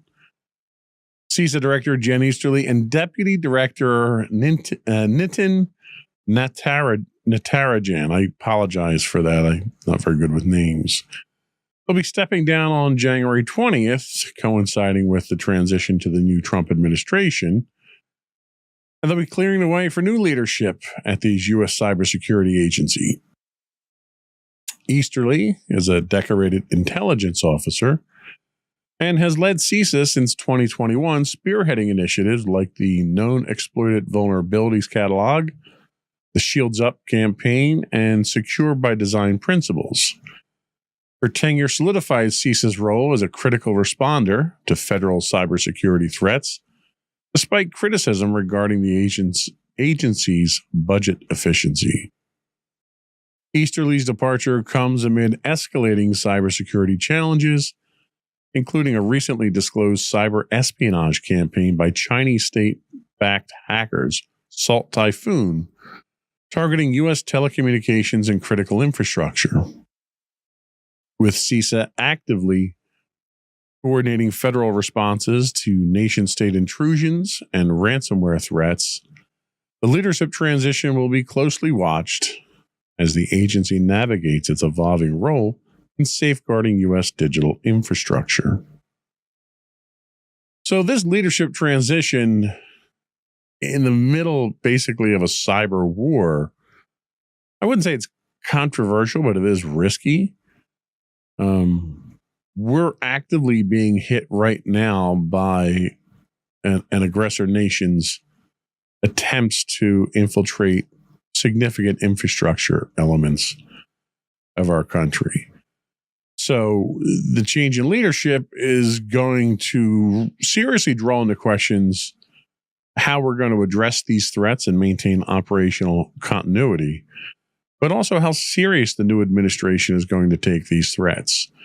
There's a number of other significant and scientifically proven world-changing issues that this administration simply chooses to ignore or not accept as fact. And that type of cavalier attitude can be very dangerous when it comes to how you're handling cybersecurity. Easterly has a legacy of strengthening U.S. cyber defenses, which have been historically pretty abysmal when it comes to most things involved with cybersecurity and government. We have elements of the government that are still running off of old COBOL software that needs significant updating, and hopefully, we're not going to lose sight of where we are. We got to keep our eye on the ball, obviously, and we need to make sure that our cybersecurity is taken seriously and taken into consideration by the government on our side. CISA has recently moved into this role as managing our federal cybersecurity strategy, and it has rapidly taken on elements in pretty much every aspect of the federal government, and the inability for us to focus on this during an administration change can be impactful, to say the least. We already kind of talked about some of the challenges of the incoming administration and whether or not they're going to take this seriously. We also can't ignore the fact that the nominations for department heads that we've seen that came out as a flurry of announcements in the last week or two are putting people who are grossly unqualified into these roles of significant responsibility. If they play the same type of political disruption game that they're doing for cabinet positions with CISA, that's a significant risk to our infrastructure, especially when it comes from the countries that the incoming president has basically claimed to be friendly with. It's highly unlikely he's going to take these threats seriously. So we'll see what happens. We're going to take a quick break, but before we do, I'm going to do two things. One is I want to apologize for last week. I did sit down last week to record a podcast. I was kind of under the weather. I got about 20 minutes in and was coughing so bad I had to stop the podcast. So we didn't put out a technology podcast last week, and I apologize for that. But we're here now. We're here today. And one thing I wanted to do today was to remind our listeners and our viewers to subscribe to the podcast. You can find audio and video versions of this podcast and all of our podcasts listed as Insights into Things. We're available on Apple, Spotify, Google, TuneIn, anywhere you can get a podcast these days. I would also invite you to contact us. Give us your feedback. Tell us how we're doing. Tell us what stories you'd like to talk about. Give us your input on the stories that we are talking about. You can call in to our voicemail and leave us a message at 856-403-8788. That's 856-403-8788. If you'd like, mention in your message that you would like to have your comments in the podcast, and keep them clean, obviously, keep them on topic. We may edit them for content and context, but we'll do our best to get them on the show as soon as we can. You can email us at comments@insightsintothings.com. Or you can find links to all these and more on our official website at www.insightsintothings.com. And we'll be right back.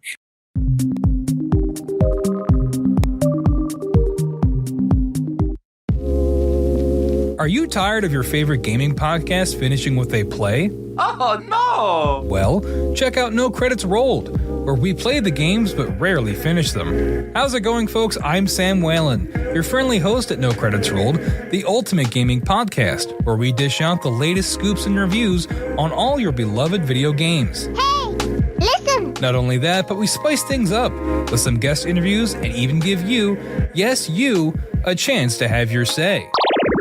Tune in every other week for a fresh dose of No Credits Rolled, available on all major podcast platforms, and hit us up on social media at No Credits Rolled. So why wait? Let's dive into the gaming world together, where finishing games is optional, but the fun is guaranteed.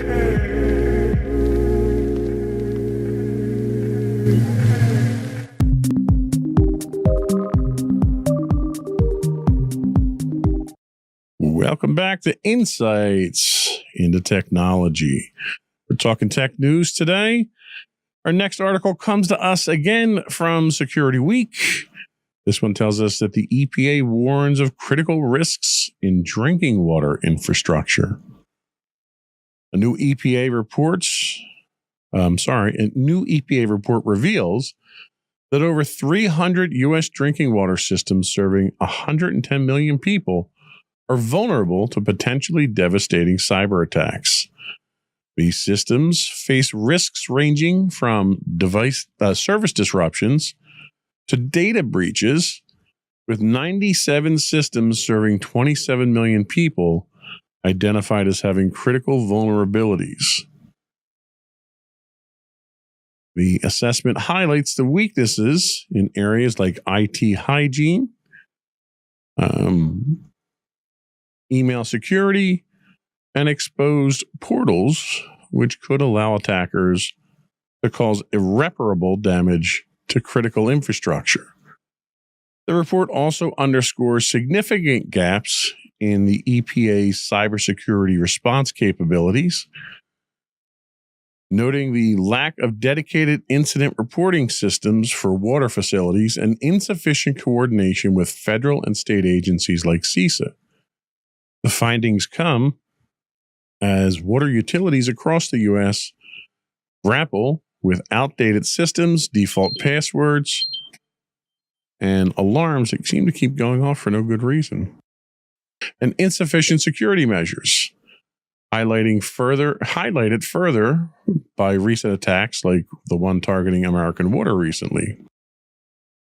These vulnerabilities underscore the urgent need for stronger cybersecurity measures to protect vital drinking water infrastructure. Now, this is very similar to the infrastructure attack that we're seeing recently on telecoms and other similar services. These infrastructures, these critical infrastructures, are soft targets for cyber attacks. They're often underfunded. They are working off of antiquated hardware and software, and they've not had the resources to simply go through and harden their systems. As a result, vulnerabilities pile up, and attackers are going to start going after these soft targets because they're easier to hit than the ones that are getting the type of attention that's required. And basic IT hygiene is not a difficult thing to achieve. It doesn't require a lot of money. It doesn't require a lot of training. What it requires is a lot of common sense. Identifying basic cybersecurity failures like default passwords in use, using uncomplicated passwords, not using dual-factor authentication. Enterprises nowadays are leaning very heavy into, especially moving into the cloud sector, where the cloud's forcing a lot of dual-factor authentication to happen. This also shows the risk of supply chain attacks, which all pose business continuity risks. The water utilities often serve as upstream providers for other industries, which Disruptions caused by cyber attacks can cascade through supply chains. You can also use these exposed infrastructure systems to piggyback on these and infiltrate other systems, billing systems, and so forth down the line that have more widespread exposure. This also highlights the need for proactive incident reporting and coordinating of systems. The lack of a dedicated cybersecurity incident reporting system for water systems highlights the gap in federal coordination. When problems arise, if you cannot get the word out, you cannot stop the system spread, nor can you get the support that you need from federal agencies. All in all, it signifies an emerging threat landscape. You've got soft targets, you've got underprotected targets, you've got targets that may be relying on third parties to secure them, where those third parties can even become threats to the systems. So it's definitely something, and again, this was something that was highlighted in the Google report, the cybersecurity outlook for 2025. It's definitely something we need to keep an eye on. Our next article comes to us from 9 to 5 Google. This one is talking about the Department of Justice wanting Google to sell Chrome to break its search monopoly. The U.S. Department of Justice is pushing for Google to sell its Chrome browser as part of its proposed remedies in the search monopoly case. The DOJ argues that Chrome's integration with Google's search engine gives the company an unfair advantage by serving as a key access points for users. Questions remain about how such a sale would affect the open source Chromium project, which underpins not only Chrome, but also other browsers like Microsoft Edge. Google, which plans to appeal, warns that splitting off Chrome could disrupt its ecosystem. While antitrust officials have backed away from forcing Google to sell Android, they recommend decoupling Android from Google's other products, including the Play Store and Search, which are currently bundled together. Other proposed remedies include requiring Google to license its search data and results and allowing websites indexed for search to opt out of AI training. Final ruling on these recommendations is expected in August of 2025, with the potential to reshape Google's operations and the broader tech landscape. So this is strangely reminiscent of the Microsoft Internet Explorer monopoly fight that they had with the Department of Justice. This is, again, another example of the federal government using traditionally heavy-handed tactics against businesses, despite the fact that the business that they're trying to affect doesn't operate the same way that more traditional businesses act. And when I say that, I don't mean that Google is special or something like that. The problem is that they're trying to take examples of trust busting, of monopolies in railroads and steel and, all the stuff from the 1800s that was done, and apply it to a technology where the technology evolves faster than the litigation does. So trying to impose monopoly control on these types of things is difficult. It also shows a fundamental lack of understanding on the part of the federal government on just exactly what this means. Google is not just an American company. This is an international company setting international standards for an international system of communication. for the federal government to come in here and try to implement the same type of stuff they did for Standard Oil and other companies, it just shows a naivety on the part of the federal government and a lack of understanding of what they're dealing with. And it's almost like a knee-jerk reaction that we're seeing. You may see one of the other alternatives they're talking about is the Department of Justice's push to uncouple Android from Google Play and search in an attempt to reduce Google's control on the mobile ecosystem. Well, they built the ecosystem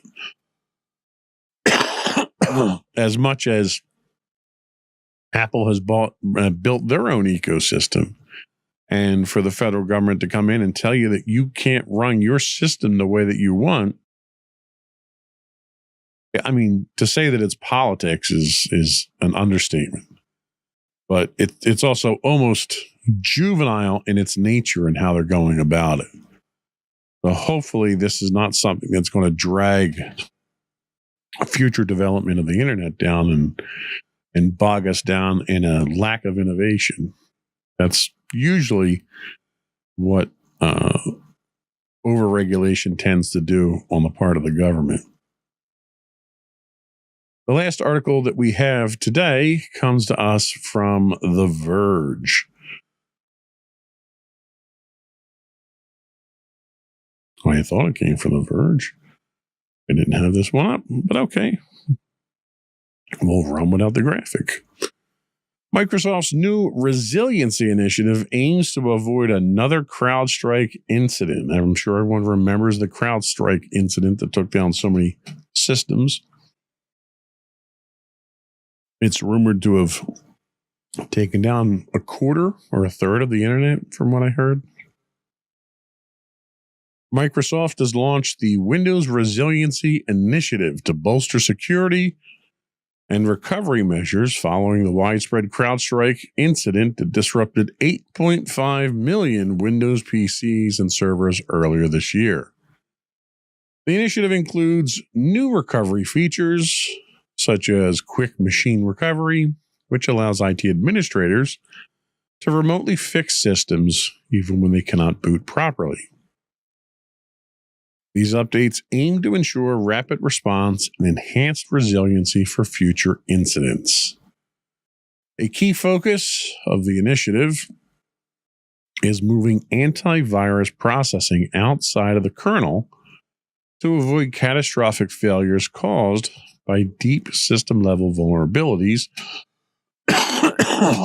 excuse me, like those exploited in the CrowdStrike incident. Microsoft is working with security partners to adopt safer deployment practices and frameworks that reduce reliance on kernel-level access. The company also announced upcoming enhancements to Windows 11, including administrator protection features that grant temporary admin rights for specific tasks, adding another layer of security. This initiative reflects Microsoft's broader efforts to improve the security landscape, including transitioning critical Windows functionality from C++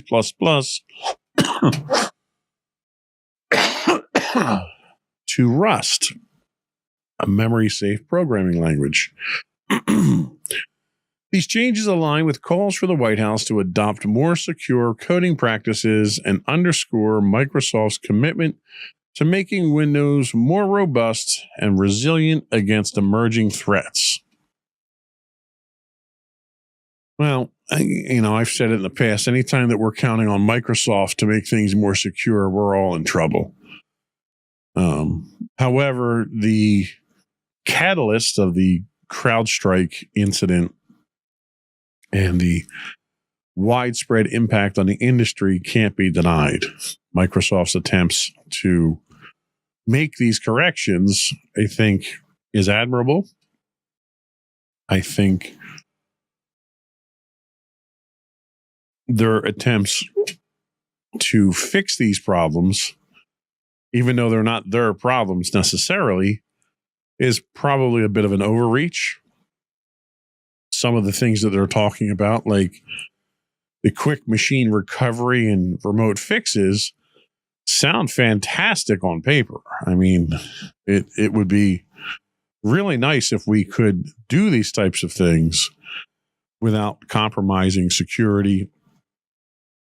As a IT professional myself and system administrator, some of the things that Microsoft wants to do is wonderful. Makes me wonder why they haven't done it before. Why did it take a global tragedy for this to prompt these things?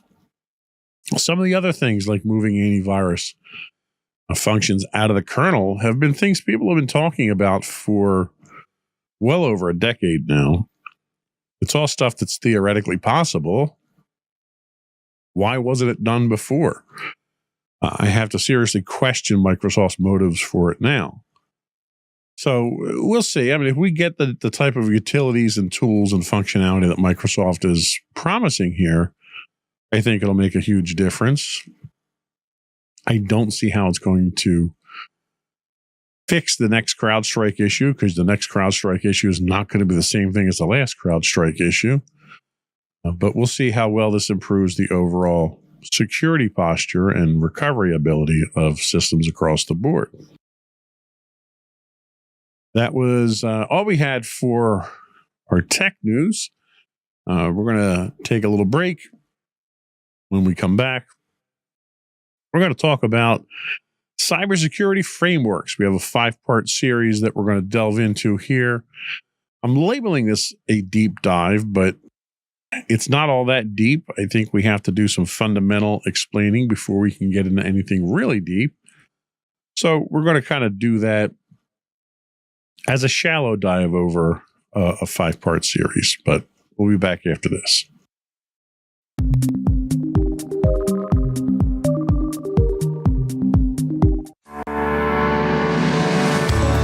Insights into Entertainment, a podcast series taking a deeper look into entertainment and media.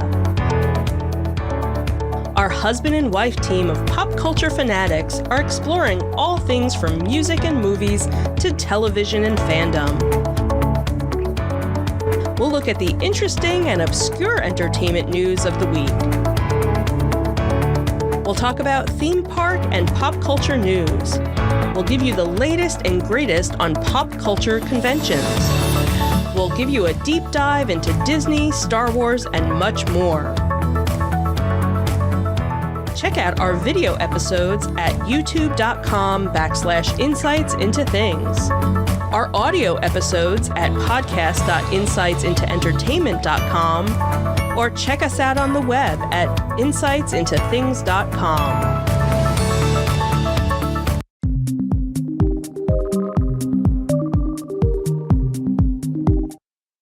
So we're going to talk cybersecurity frameworks for a little bit here. Despite the fact that this is a 5-part series with a significant amount of detail, it's more of an introduction than a deep dive. But we really need to, this is only going to scratch the surface of cybersecurity frameworks. But it should provide an understanding of the basic concepts of cybersecurity frameworks, and it's needed before we can do any kind of a deeper dive. We're going to talk about what cybersecurity frameworks are, what their purpose is. We'll then take a look at some of the more common cybersecurity frameworks across several industries.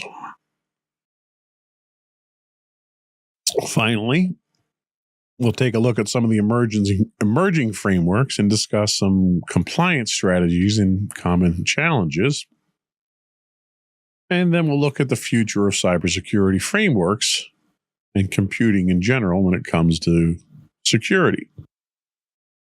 So, what are cybersecurity frameworks? That's probably the first question we should start out with here. So, in short, get on the right frame there. So, I got thrown completely off here. Here we go. Cybersecurity frameworks are structured guidelines and best practices designed to help organizations secure their information systems and protect sensitive data. These frameworks are essential tools in today's digital world, where threats to personal information and corporate assets and national infrastructure have become more frequent and sophisticated. Each cybersecurity framework provides a foundation for protecting data and maintaining the integrity and functionality of systems that people, businesses, and governments rely on daily. To understand cybersecurity frameworks, it's helpful to differentiate between three core concepts of compliance, standards, and frameworks. Compliance refers to adhering to a set of rules or regulations, often enforced by law or industry authorities. For example, businesses in the financial sector must comply with specific regulations to protect customer data. Standards are detailed technical guidelines or specifications created by organizations like the International Organization for Standardization, ISO. These serve as benchmarks for implementing effective security practices, but aren't legally binding unless adopted into a regulatory requirement. And finally, frameworks provide a structured approach that organizations can follow to build a comprehensive security program. Unlike strict rules, frameworks are adaptable, allowing organizations to tailor security measures to their unique needs. Cybersecurity frameworks are critical for both businesses and individuals. For businesses, they provide a roadmap for creating secure environments that protect customer data and maintain trust. Adopting these frameworks reduces the risk of data breaches, fines, and reputational damage. For end users, frameworks indirectly enhance security, ensuring that companies handling their information follow best practices to prevent misuse or theft of their personal data. Now, there's several well-known cybersecurity frameworks that have been established to meet the needs of different sectors and types of information. We're not going to discuss all of them here. We're going to discuss a handful of them. We're going to discuss probably the most popular, well, I say popular, but most well-known ones. And we'll discuss a couple that illustrate the need for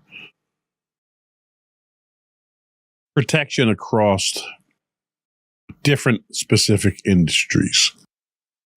The first one that we're going to talk about is ISO 27001,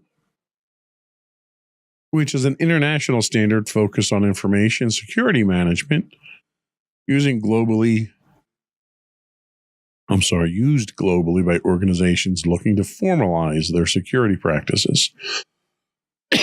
We'll also look at the NIST series of frameworks, 853, as well as 800-171. We will talk about HIPAA, which provides a framework specifically for the healthcare industry. And then we'll talk about PCI, or PCI DSS, the Payment Card Industry Data Security Standard, which protects cardholder data.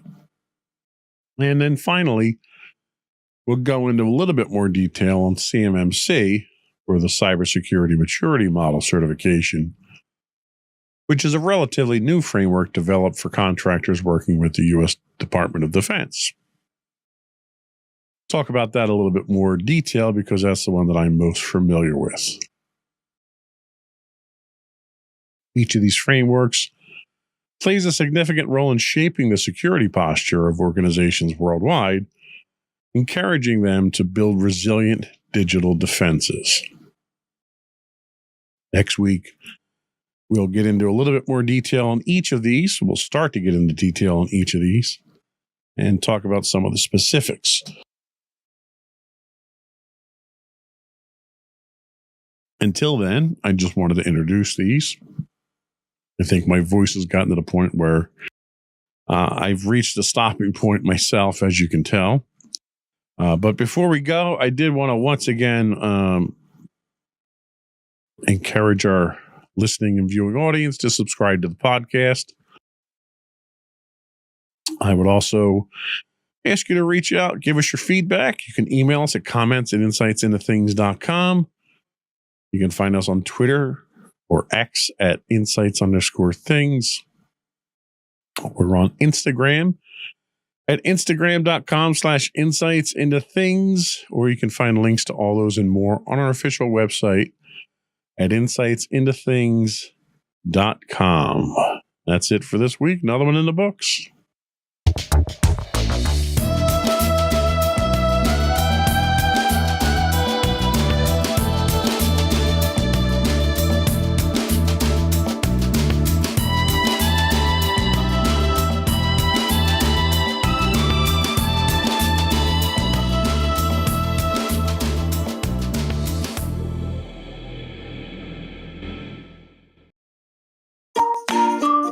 Insightful podcasts by informative hosts.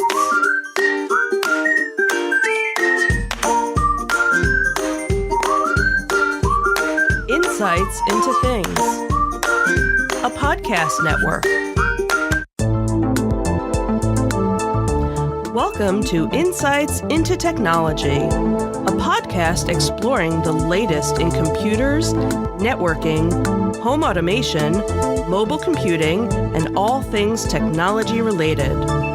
Our hosts will take a deeper dive into the latest and greatest in tech trends and give you the information you need to enable your tech-centric world.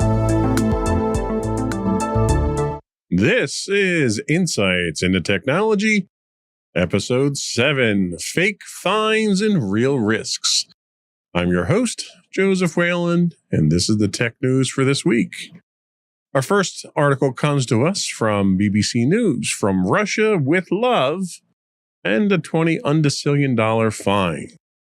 In an extraordinary move, a Russian court has fined Google an unfathomable 20 undecillion rubles, equivalent to a mind-boggling 20 followed by 33 zeros in dollars. The fine dwarfs Google's own worth of around $2 trillion and even surpasses the world's entire GDP, which sits at $110 trillion. The penalty, as reported by Russian media, is linked to Google's restriction on Russian state media on YouTube, a stance that intensified after Russia's invasion of Ukraine in 2022, which led to widespread Western sanctions and an exodus of companies from Russia. Kremlin spokesman Dmitry Peskov, who reportedly couldn't even pronounce the astronomical number, urged Google to address the matter. The fine illustrates a deepening clash between Moscow and the tech giant, following years of accusations from Russian authorities that Google promotes content banned in Russia and restricts access to state media outlets. While Google has largely pulled out of Russia, its services are not entirely banned, keeping it in an uneasy standoff with Russian authorities. So this is either someone who doesn't understand how finances work, or someone who was just really desperate to try to get into the headlines. The amount of money that they're calling for in this fine is literally more money than the entire world by orders of magnitude. It's financially impossible to pay this kind of penalty. are you making a political statement here, or you just have some kind of fetish for being Dr. Evil from Austin Powers or something? I'm really confused by this. This also shows or demonstrates the evolving landscape of content moderation and sovereign internet policies. And it's another blow against the internet, really. What this does is it silos Russia off even more than they already were previously. And the internet itself, as everyone knows, is designed to be an open, collaborative medium for people to have information, have exchange, socialize, do commerce, various things. And anytime you have a sovereign nation like this, China is famous for its Great Firewall of China. Russia has been famous for its fabled internet switch where it can take itself off the internet at any time if they feel there's a need to do so in the government. What you're doing here is you're basically breaking the internet with politics, and that's unfortunate. It also draws into, conversely, on the other side, operational ethical implications of big technology. Because the internet is global and these major corporations that operate on the internet and are really the essence of the internet itself, there's no centralized regulation, obviously, of the internet. So as a result, you have these regionalized disputes that you run into in which, in this case here, the Russian authorities may have a legitimate complaint about some of the business practices of YouTube and Google that may pose censorship, which, ironically enough, Russia's trying to exert its power so it can have its own censorship. So this conflict comes into play regionally here when it's almost like trying to regulate air, or the environment. The environment's another great example, where all entities, all countries, all people in the world rely on these things, the internet, and obviously are affected by the environment. But there's no international coalition. There's no international law that governs these global entities that affect countries. So as a result, you wind up getting laws passed regionally, and those laws aren't necessarily in the best interest of, in this case, the internet or Google. It's certainly not in the best interest of the users of the internet. It's almost invariably going to be in the best interest of whatever government entity is legislating these laws into play. So you have this ripple effect that comes into play where, in this case, Western tech firms are increasingly forced to comply with not just local laws, but these complex geopolitical alignments. And not to say that it's happened in this case here, but you could certainly see the federal government placing pressure on a U.S.-based company to comply with other nations in the interest of international cooperation. So the waters get muddied very quickly. I think the only thing we probably can conclude from this is that we have a very uncertain future for U.S.-based tech companies in Russia and China and other adversarial countries, which, it's going to make it very difficult to do business, but the impact on users is going to be profound as well. And we haven't seen the last shoe drop on this one. Next up, we have an article from InfoSecurity Magazine. Disinformation Nation, Trolls, Tech, and the Truth. U.S. government agencies have attributed a fake video of Haitians allegedly voting illegally in Georgia to Russian actors, stating it's part of a Kremlin-backed campaign to undermine the legitimacy of the 2024 presidential election. which at the time of this recording has already been determined in the favor of Donald Trump. The video, widely shared on social media, falsely shows men claiming to be Haitian citizens voting multiple times in Georgia and encouraging others to do the same. Georgia's Secretary of State, Brad Raffensperger, dismissed the video as a disinformation effort likely produced by Russian troll farms and called for its removal from platforms like X. The U.S. officials at the FBI and the Cyber Security and Infrastructure Security Agency, CISA, noted that this tactic reflects broader foreign influence efforts aimed at stoking division among American voters. This incident is part of a surge in foreign interference, with the U.S. intelligence community also citing another disinformation tactics, including a video falsely suggesting that Kamala Harris took a bribe.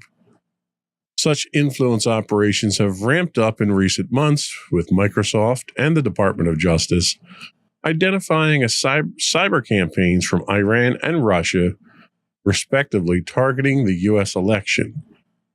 Now, the election's already determined, so there's no point in getting into a lot of the debate about this. However, it is worth mentioning that every time we see one of these foreign entities interfering with the U.S. election, it happened, obviously, this year. It happened in the 2020 election. And there's evidence to suggest that it happened in 2016 as well.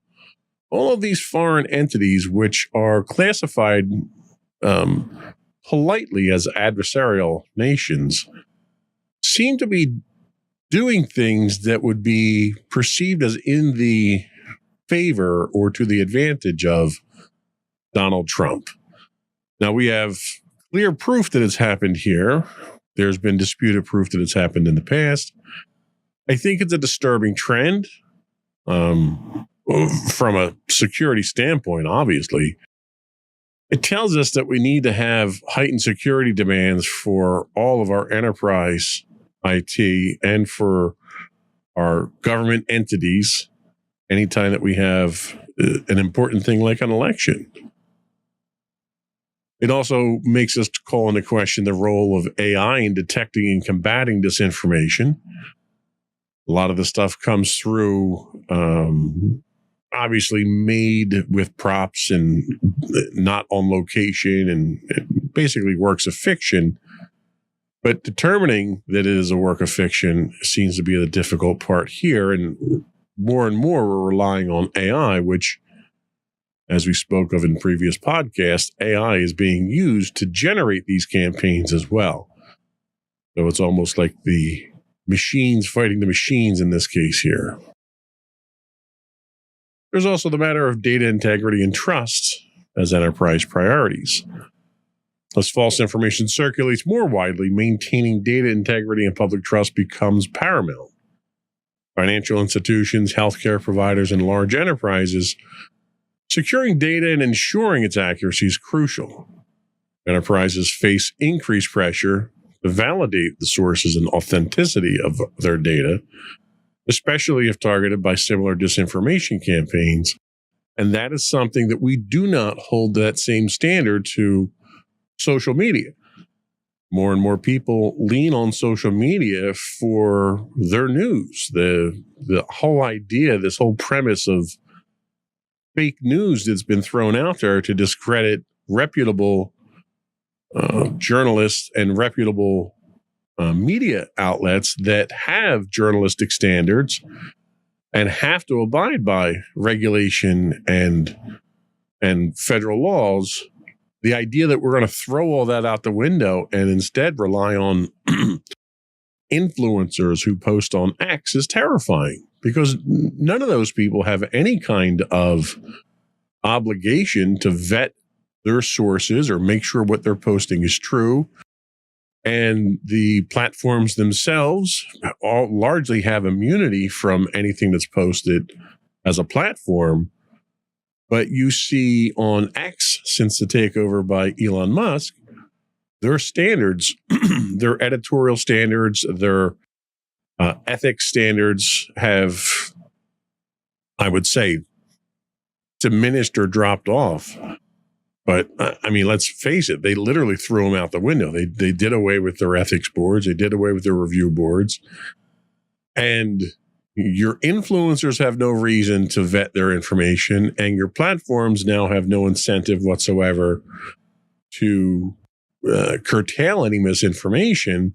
And these platforms are becoming the primary source of news. And while that plays well for the people who are manipulating the influencers, for a nation in general, I think it's a bad thing. It's dangerous, and it's something that's going to come back and bite us later on. The other thing that we have to keep in mind here is vendor and supply chain vulnerabilities that occur. We've seen this with man-in-the-middle attacks in the past, and supply chain vulnerabilities are still a significant threat to all of us, since many companies rely on third-party vendors for cloud services and data management. They must assess these partners' security measures against disinformation risks, which is one of the reasons why you see a lot of companies pulling their official presence off of disreputable social media sites like X.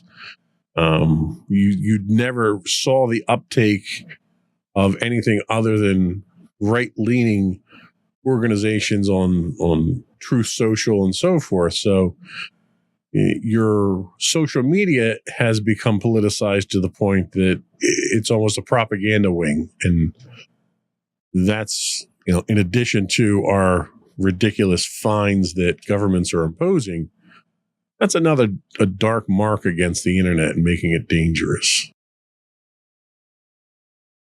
We'll see how far that goes. Obviously, it's not going to be an issue at this point, since the election itself has been taken care of or resolved. I don't know if they're going to investigate this. Anyone's going to pursue this any further since Donald Trump won. I doubt it. I think there's probably a case there that's at least worth shedding some light on moving forward. This next article comes to us from Security Affairs, Password Sprays, and Proxy Plays.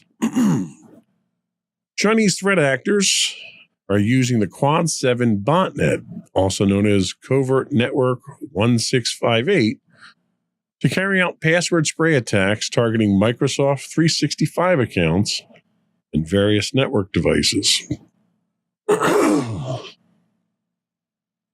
First detected in 2023, Quad 7 botnet compromises multiple Soho devices, including TP-Link, Zyxel, and Netgear, exploiting known and new vulnerabilities to perform brute force attacks. Notably, Microsoft has linked these attacks to Storm 940, a Chinese threat group active since 2021, which focuses on sectors such as government, defense, and NGOs across North America and Europe. Quad 7 uses thousands of compromised routers and devices as proxy nodes to relay low-volume, high-target password spray attempts, making it difficult to detect. The botnet's operators leverage rotating IP pools, with some IPs active for only about 90 days, avoiding typical security triggers for multiple failed logins. Microsoft has advised organizations to strengthen credential security and harden cloud identities to counter these threats, as Storm 940 persists in targeting credentials and establishing footholds in high-value environments for potential data exfiltration and further network exploitation. So this is a problem that we've been dealing with for over a decade now. Your Soho devices that are exploited by botnets, and these Soho devices typically are edge routers, cameras, light bulbs, your personal assistants, pretty much anything that's connected to the network. In this case here, they're exploiting a couple of known ones from TP-Link, Zyxel, and Netgear, but the threats have been out there for quite some time. This poses a significant threat to home office security, as well as commercial and enterprises, as these devices often lack robust security measures, especially in smaller businesses that may not regularly update or secure them. Storm 0940 in targeted sectors, a national security concern. Microsoft's link between Quad 7 and the Chinese threat group emphasizes how state-sponsored attackers are targeting sectors with sensitive data like government, defense, and NGOs. Now, this is a sector that I happen to live in quite frequently all day long. So the concerns about the threat to national security are significant. Raises questions about the steps organizations in these sectors need to take to protect their networks and why they're frequent targets of cyber espionage.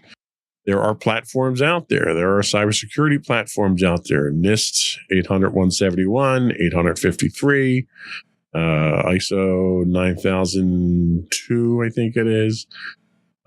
There's a lot of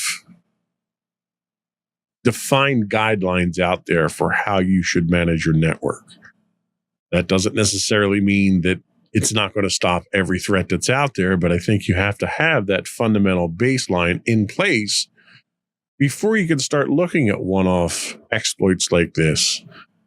But in that case, these platforms all have provisions in there for regular patching and testing and penetration testing and so forth, where these types of vulnerabilities would be caught and resolved.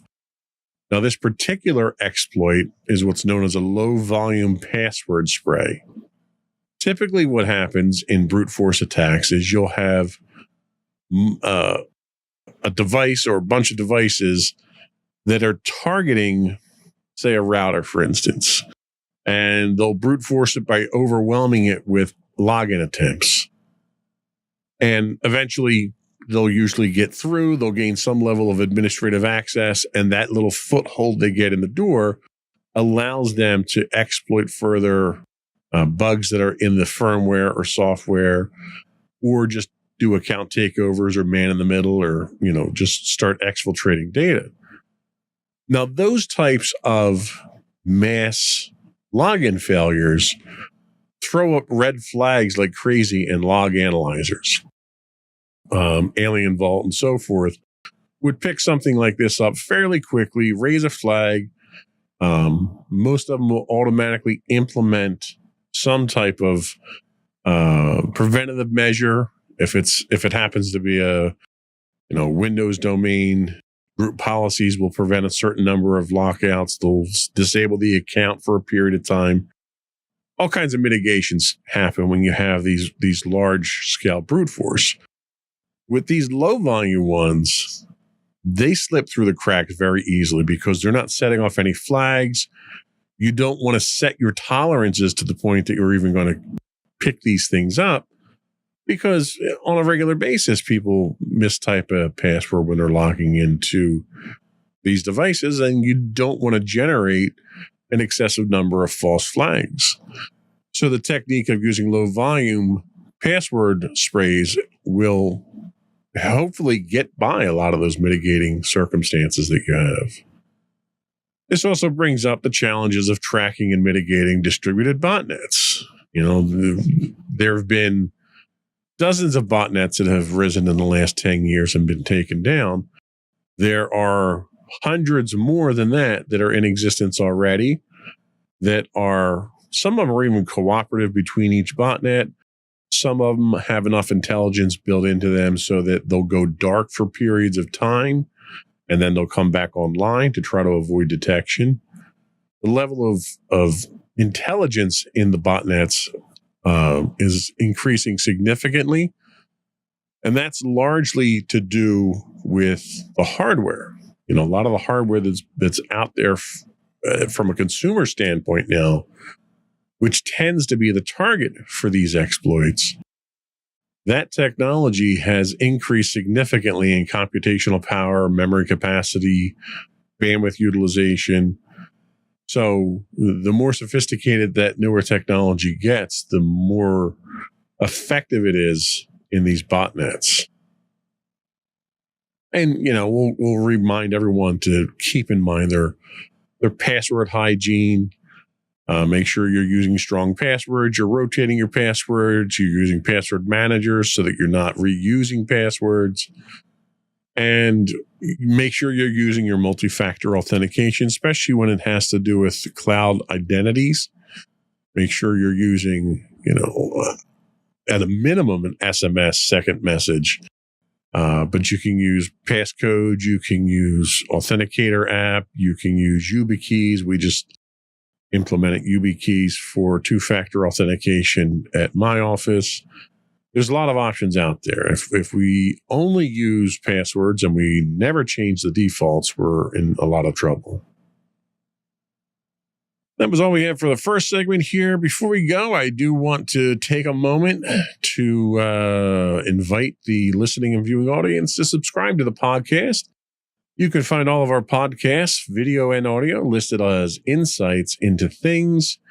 We're available on Apple, Spotify, Google, TuneIn, anywhere you can get a podcast these days. We'd also love to get your feedback. Tell us how we're doing. Give us suggestions for show notes. You can email us at comments@insightsintothings.com. You can also call in, leave us a voicemail if you'd like to appear on the show. We can get you on the show. That is 856-403-8788. 856-403-8788. Again, we are a family-friendly network, so please keep that in mind with any comments that you have. We may edit those comments for clarity and appropriateness of time. So keep that in mind as well. Feel free to get, again, the number is 856-403-8788, or you can get links to all that and more on our official website at www.insightsintothings.com. And we'll be right back.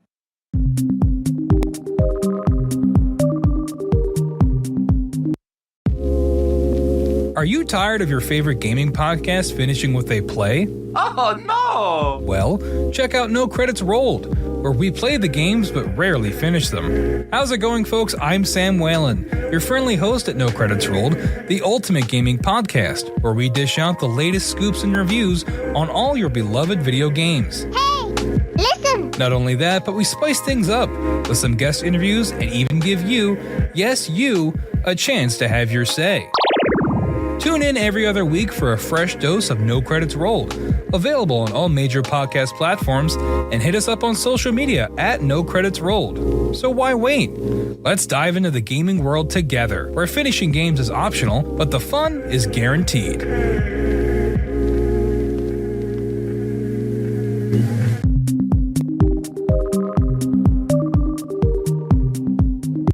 Welcome back to Insights into Technology.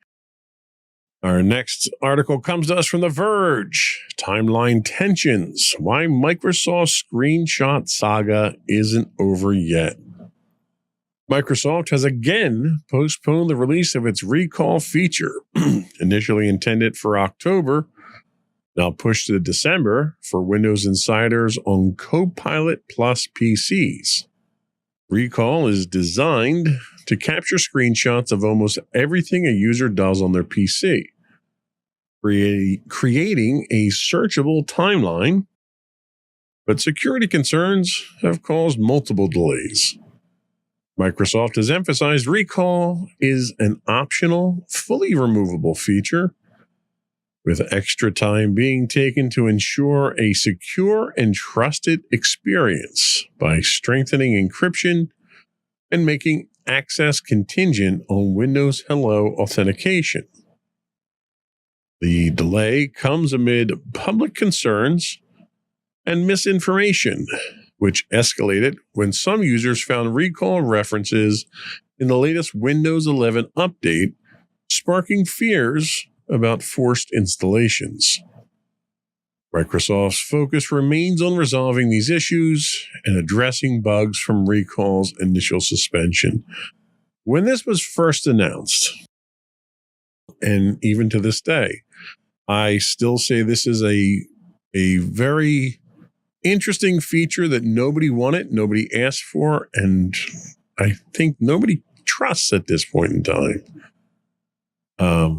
The whole privacy concern here with everything being screenshotted and then ingested into an AI-driven database so that you can go back and look at it later.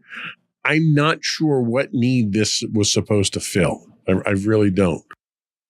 This to me sounds like a request from the government almost in their ability to try to track people's activities.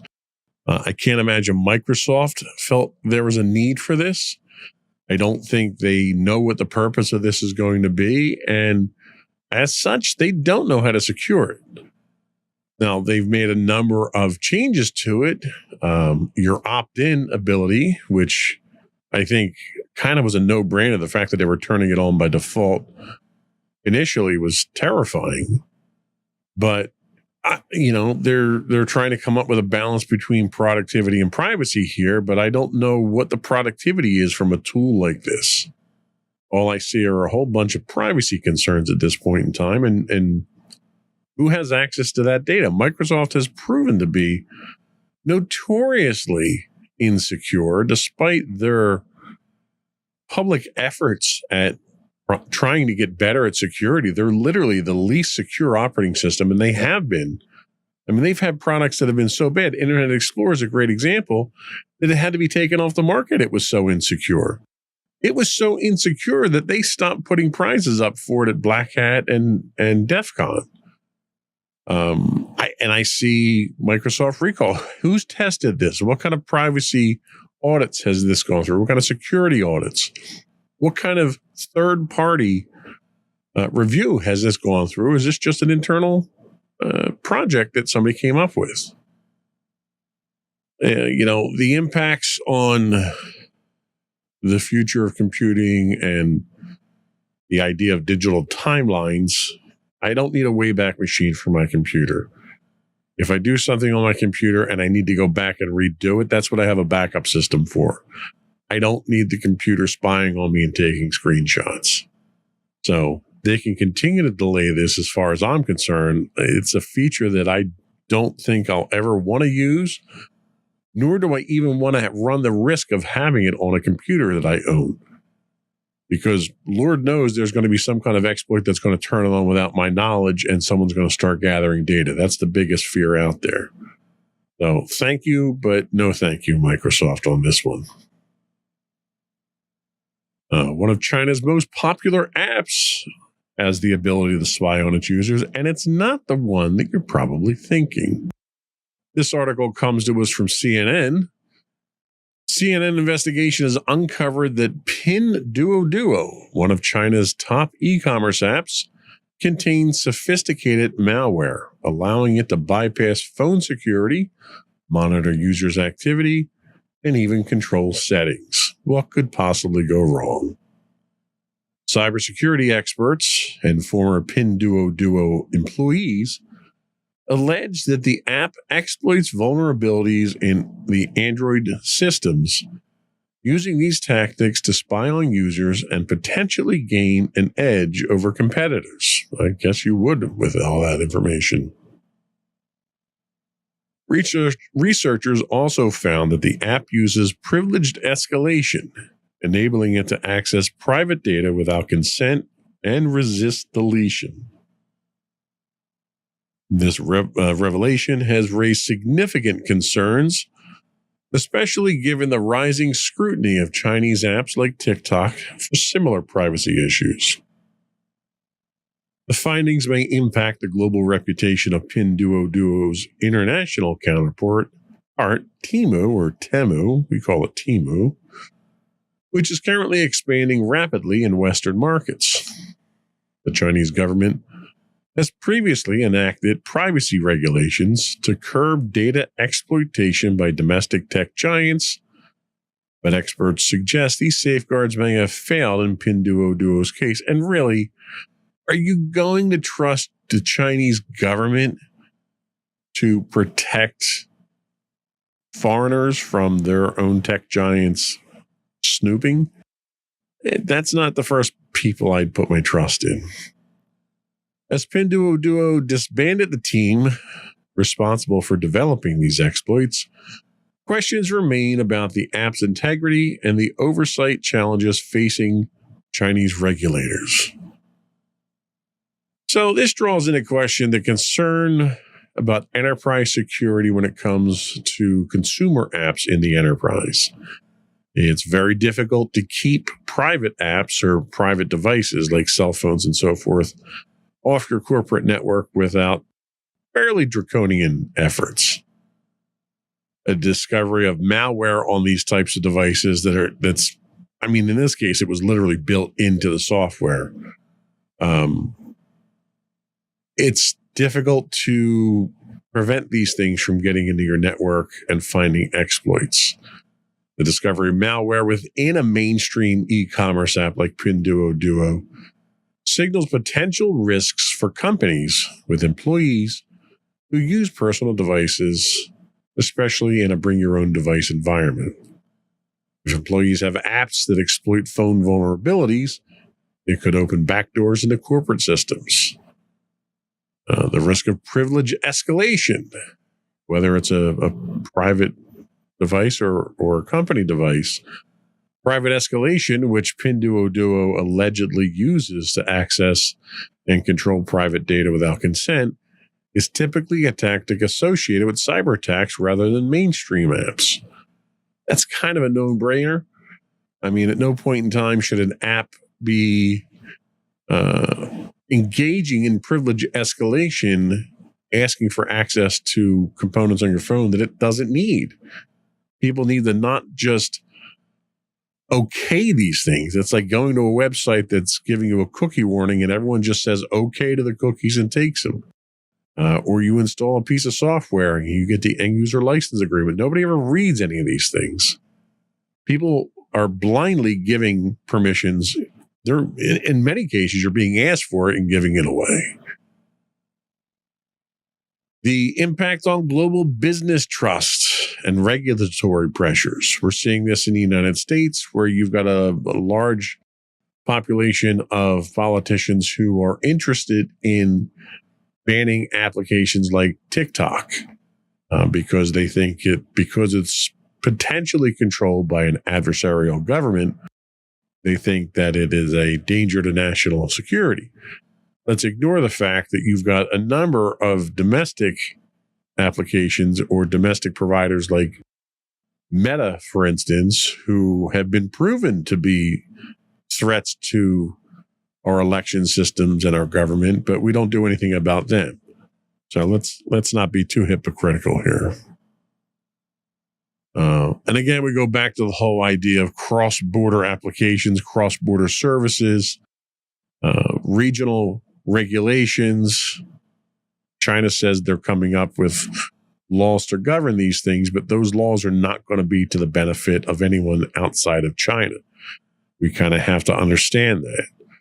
And finally, the other thing that we really have to take, we kind of scratch the surface on, that we have to take into consideration is the bring your own device policy changes. CMMC 2.0 and a number of other more modern security frameworks have very strict handling of BYOD, how they are allowed on your network, what portion of the network they're allowed onto, how they have to authenticate. So again, it's one of these, you need to have that framework in place. You need to have the foundational security in place before you can try to mitigate any of these things. So we'll see how that one plays out. This next article comes to us from Security Week. And again, it's Google in the news once more. Google claims first vulnerability found using AI. The machines are policing the machines now. Google's Big Sleep, a new large language model agent developed in collaboration with Project Zero and DeepMind, has achieved a cybersecurity milestone by identifying a real-world vulnerability in SQLite, a popular open-source database engine. Unlike traditional fuzzing, which failed to detect the flaw even after 150 CPU hours, Big Sleep pinpointed a stack-based buffer overflow by analyzing recent code commits, guided by prior vulnerability data. The issue was patched swiftly before any user risk, highlighting Big Sleep's potential to advance security research. Google cautions, however, that while promising, LLM-based vulnerability discovery remains experimental and is currently complementary to existing methods. This big breakthrough underscores a broader industry trend as AI tools increasingly assist cybersecurity efforts, from spotting vulnerabilities to tracking exploitation attempts in real time. So the interesting thing here is how LLMs are revolutionizing vulnerability detection beyond traditional tools. One thing that LLMs are very good at doing is analyzing large chunks of data. If you've ever been part of a security audit or had evidence to sort through of exploitation on your network, you'll understand that going through router logs, firewall logs, system logs, system event viewer logs, it's a very, depending on what level you're logging at, mind you, because if you're not logging at a high enough level, it doesn't matter what you go through. But depending on how high a level you're logging at, it can be a painful and agonizingly long process that is just ripe for human error to overlook something. Sometimes it's a single line entry in the log that you're looking for of a port that was accessed or an IP address that was unfamiliar or a login attempt that wasn't, that was too quick and it wasn't humanly possible to try to log in that fast. There's a ton of idiosyncrasies that you're looking for when you're going through these logs. We've traditionally used log analyzing services from things like Alien Vault and so forth, or Perch or something like that. And these really were kind of designed to do this type of work before LLMs came into play. With LLMs, you can dump tons and tons and tons of logs into them, let them train on those logs, give them good examples, give them bad examples, and they can help to automate this process significantly. However, LLMs are not infallible. They have hallucinations. They are only as good as the data that they have to analyze. And they may not be able to do this type of stuff in real time. So you're still doing a post-mortem analysis with them. The implications for the open source security and database reliability when it comes to things like this. SQLite is widely embedded across various applications from mobile apps to browsers.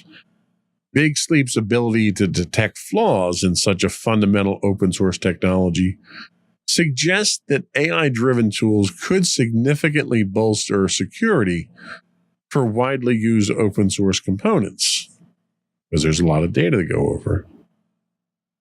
This also speaks to the promise, but also the limitations of AI-driven security research. AI is huge. It's in the news. It's touching just about everything nowadays. AI is mostly being used for content generation, content creation, content transformation. Using it in a manner in which you're trying to actually inject a human analytical element here is, I don't want to say risky, but it's a little bit more complicated, I think, than what these models were originally designed for. So it should be interesting to see how that evolves. And what is the role of AI in accelerating patch timelines, and risk mitigation. We've talked in the past about AI being used to find, generate, or exploit vulnerabilities. Turning it around on the other side here to try to find the vulnerabilities is an interesting tactic itself, or to find active vulnerabilities happening at the same time. I think you need to be very careful with this. You have to watch out for the false flags. You have to watch out for garbage coming out that may either give you a false sense of security that you're not finding anything because the AI said there's nothing there. It doesn't mean there's nothing there. But it also runs the risk of generating too many false alarms that you just don't trust the system anymore at all. So it's kind of a double-edged sword that we have to worry about there. So that was all we had for news this week. We'll be right back, finishing up our discussion with Howard Dortch. We'll be right back.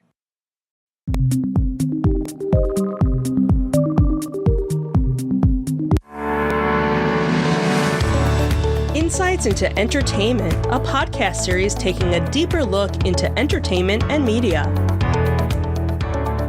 Our husband and wife team of pop culture fanatics are exploring all things from music and movies to television and fandom. We'll look at the interesting and obscure entertainment news of the week. We'll talk about theme park and pop culture news. We'll give you the latest and greatest on pop culture conventions. We'll give you a deep dive into Disney, Star Wars, and much more. Check out our video episodes at youtube.com/insightsintothings. Our audio episodes at podcast.insightsintoentertainment.com, or check us out on the web at insightsintothings.com.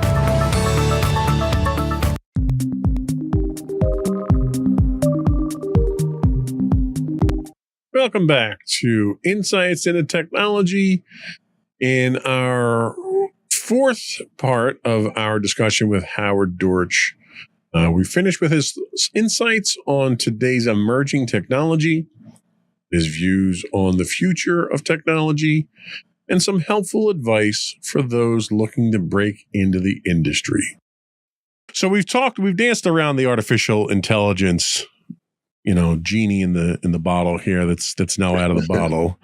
What do you think of ChatGPT and the various transformer models and LLMs out there? Where do you think are they the future of where we're going with computing and video games, or is this just another 3D fad that no one's going to bother with? No, it's going to be an important part of the future. But like anything, it carries with it a certain amount of danger.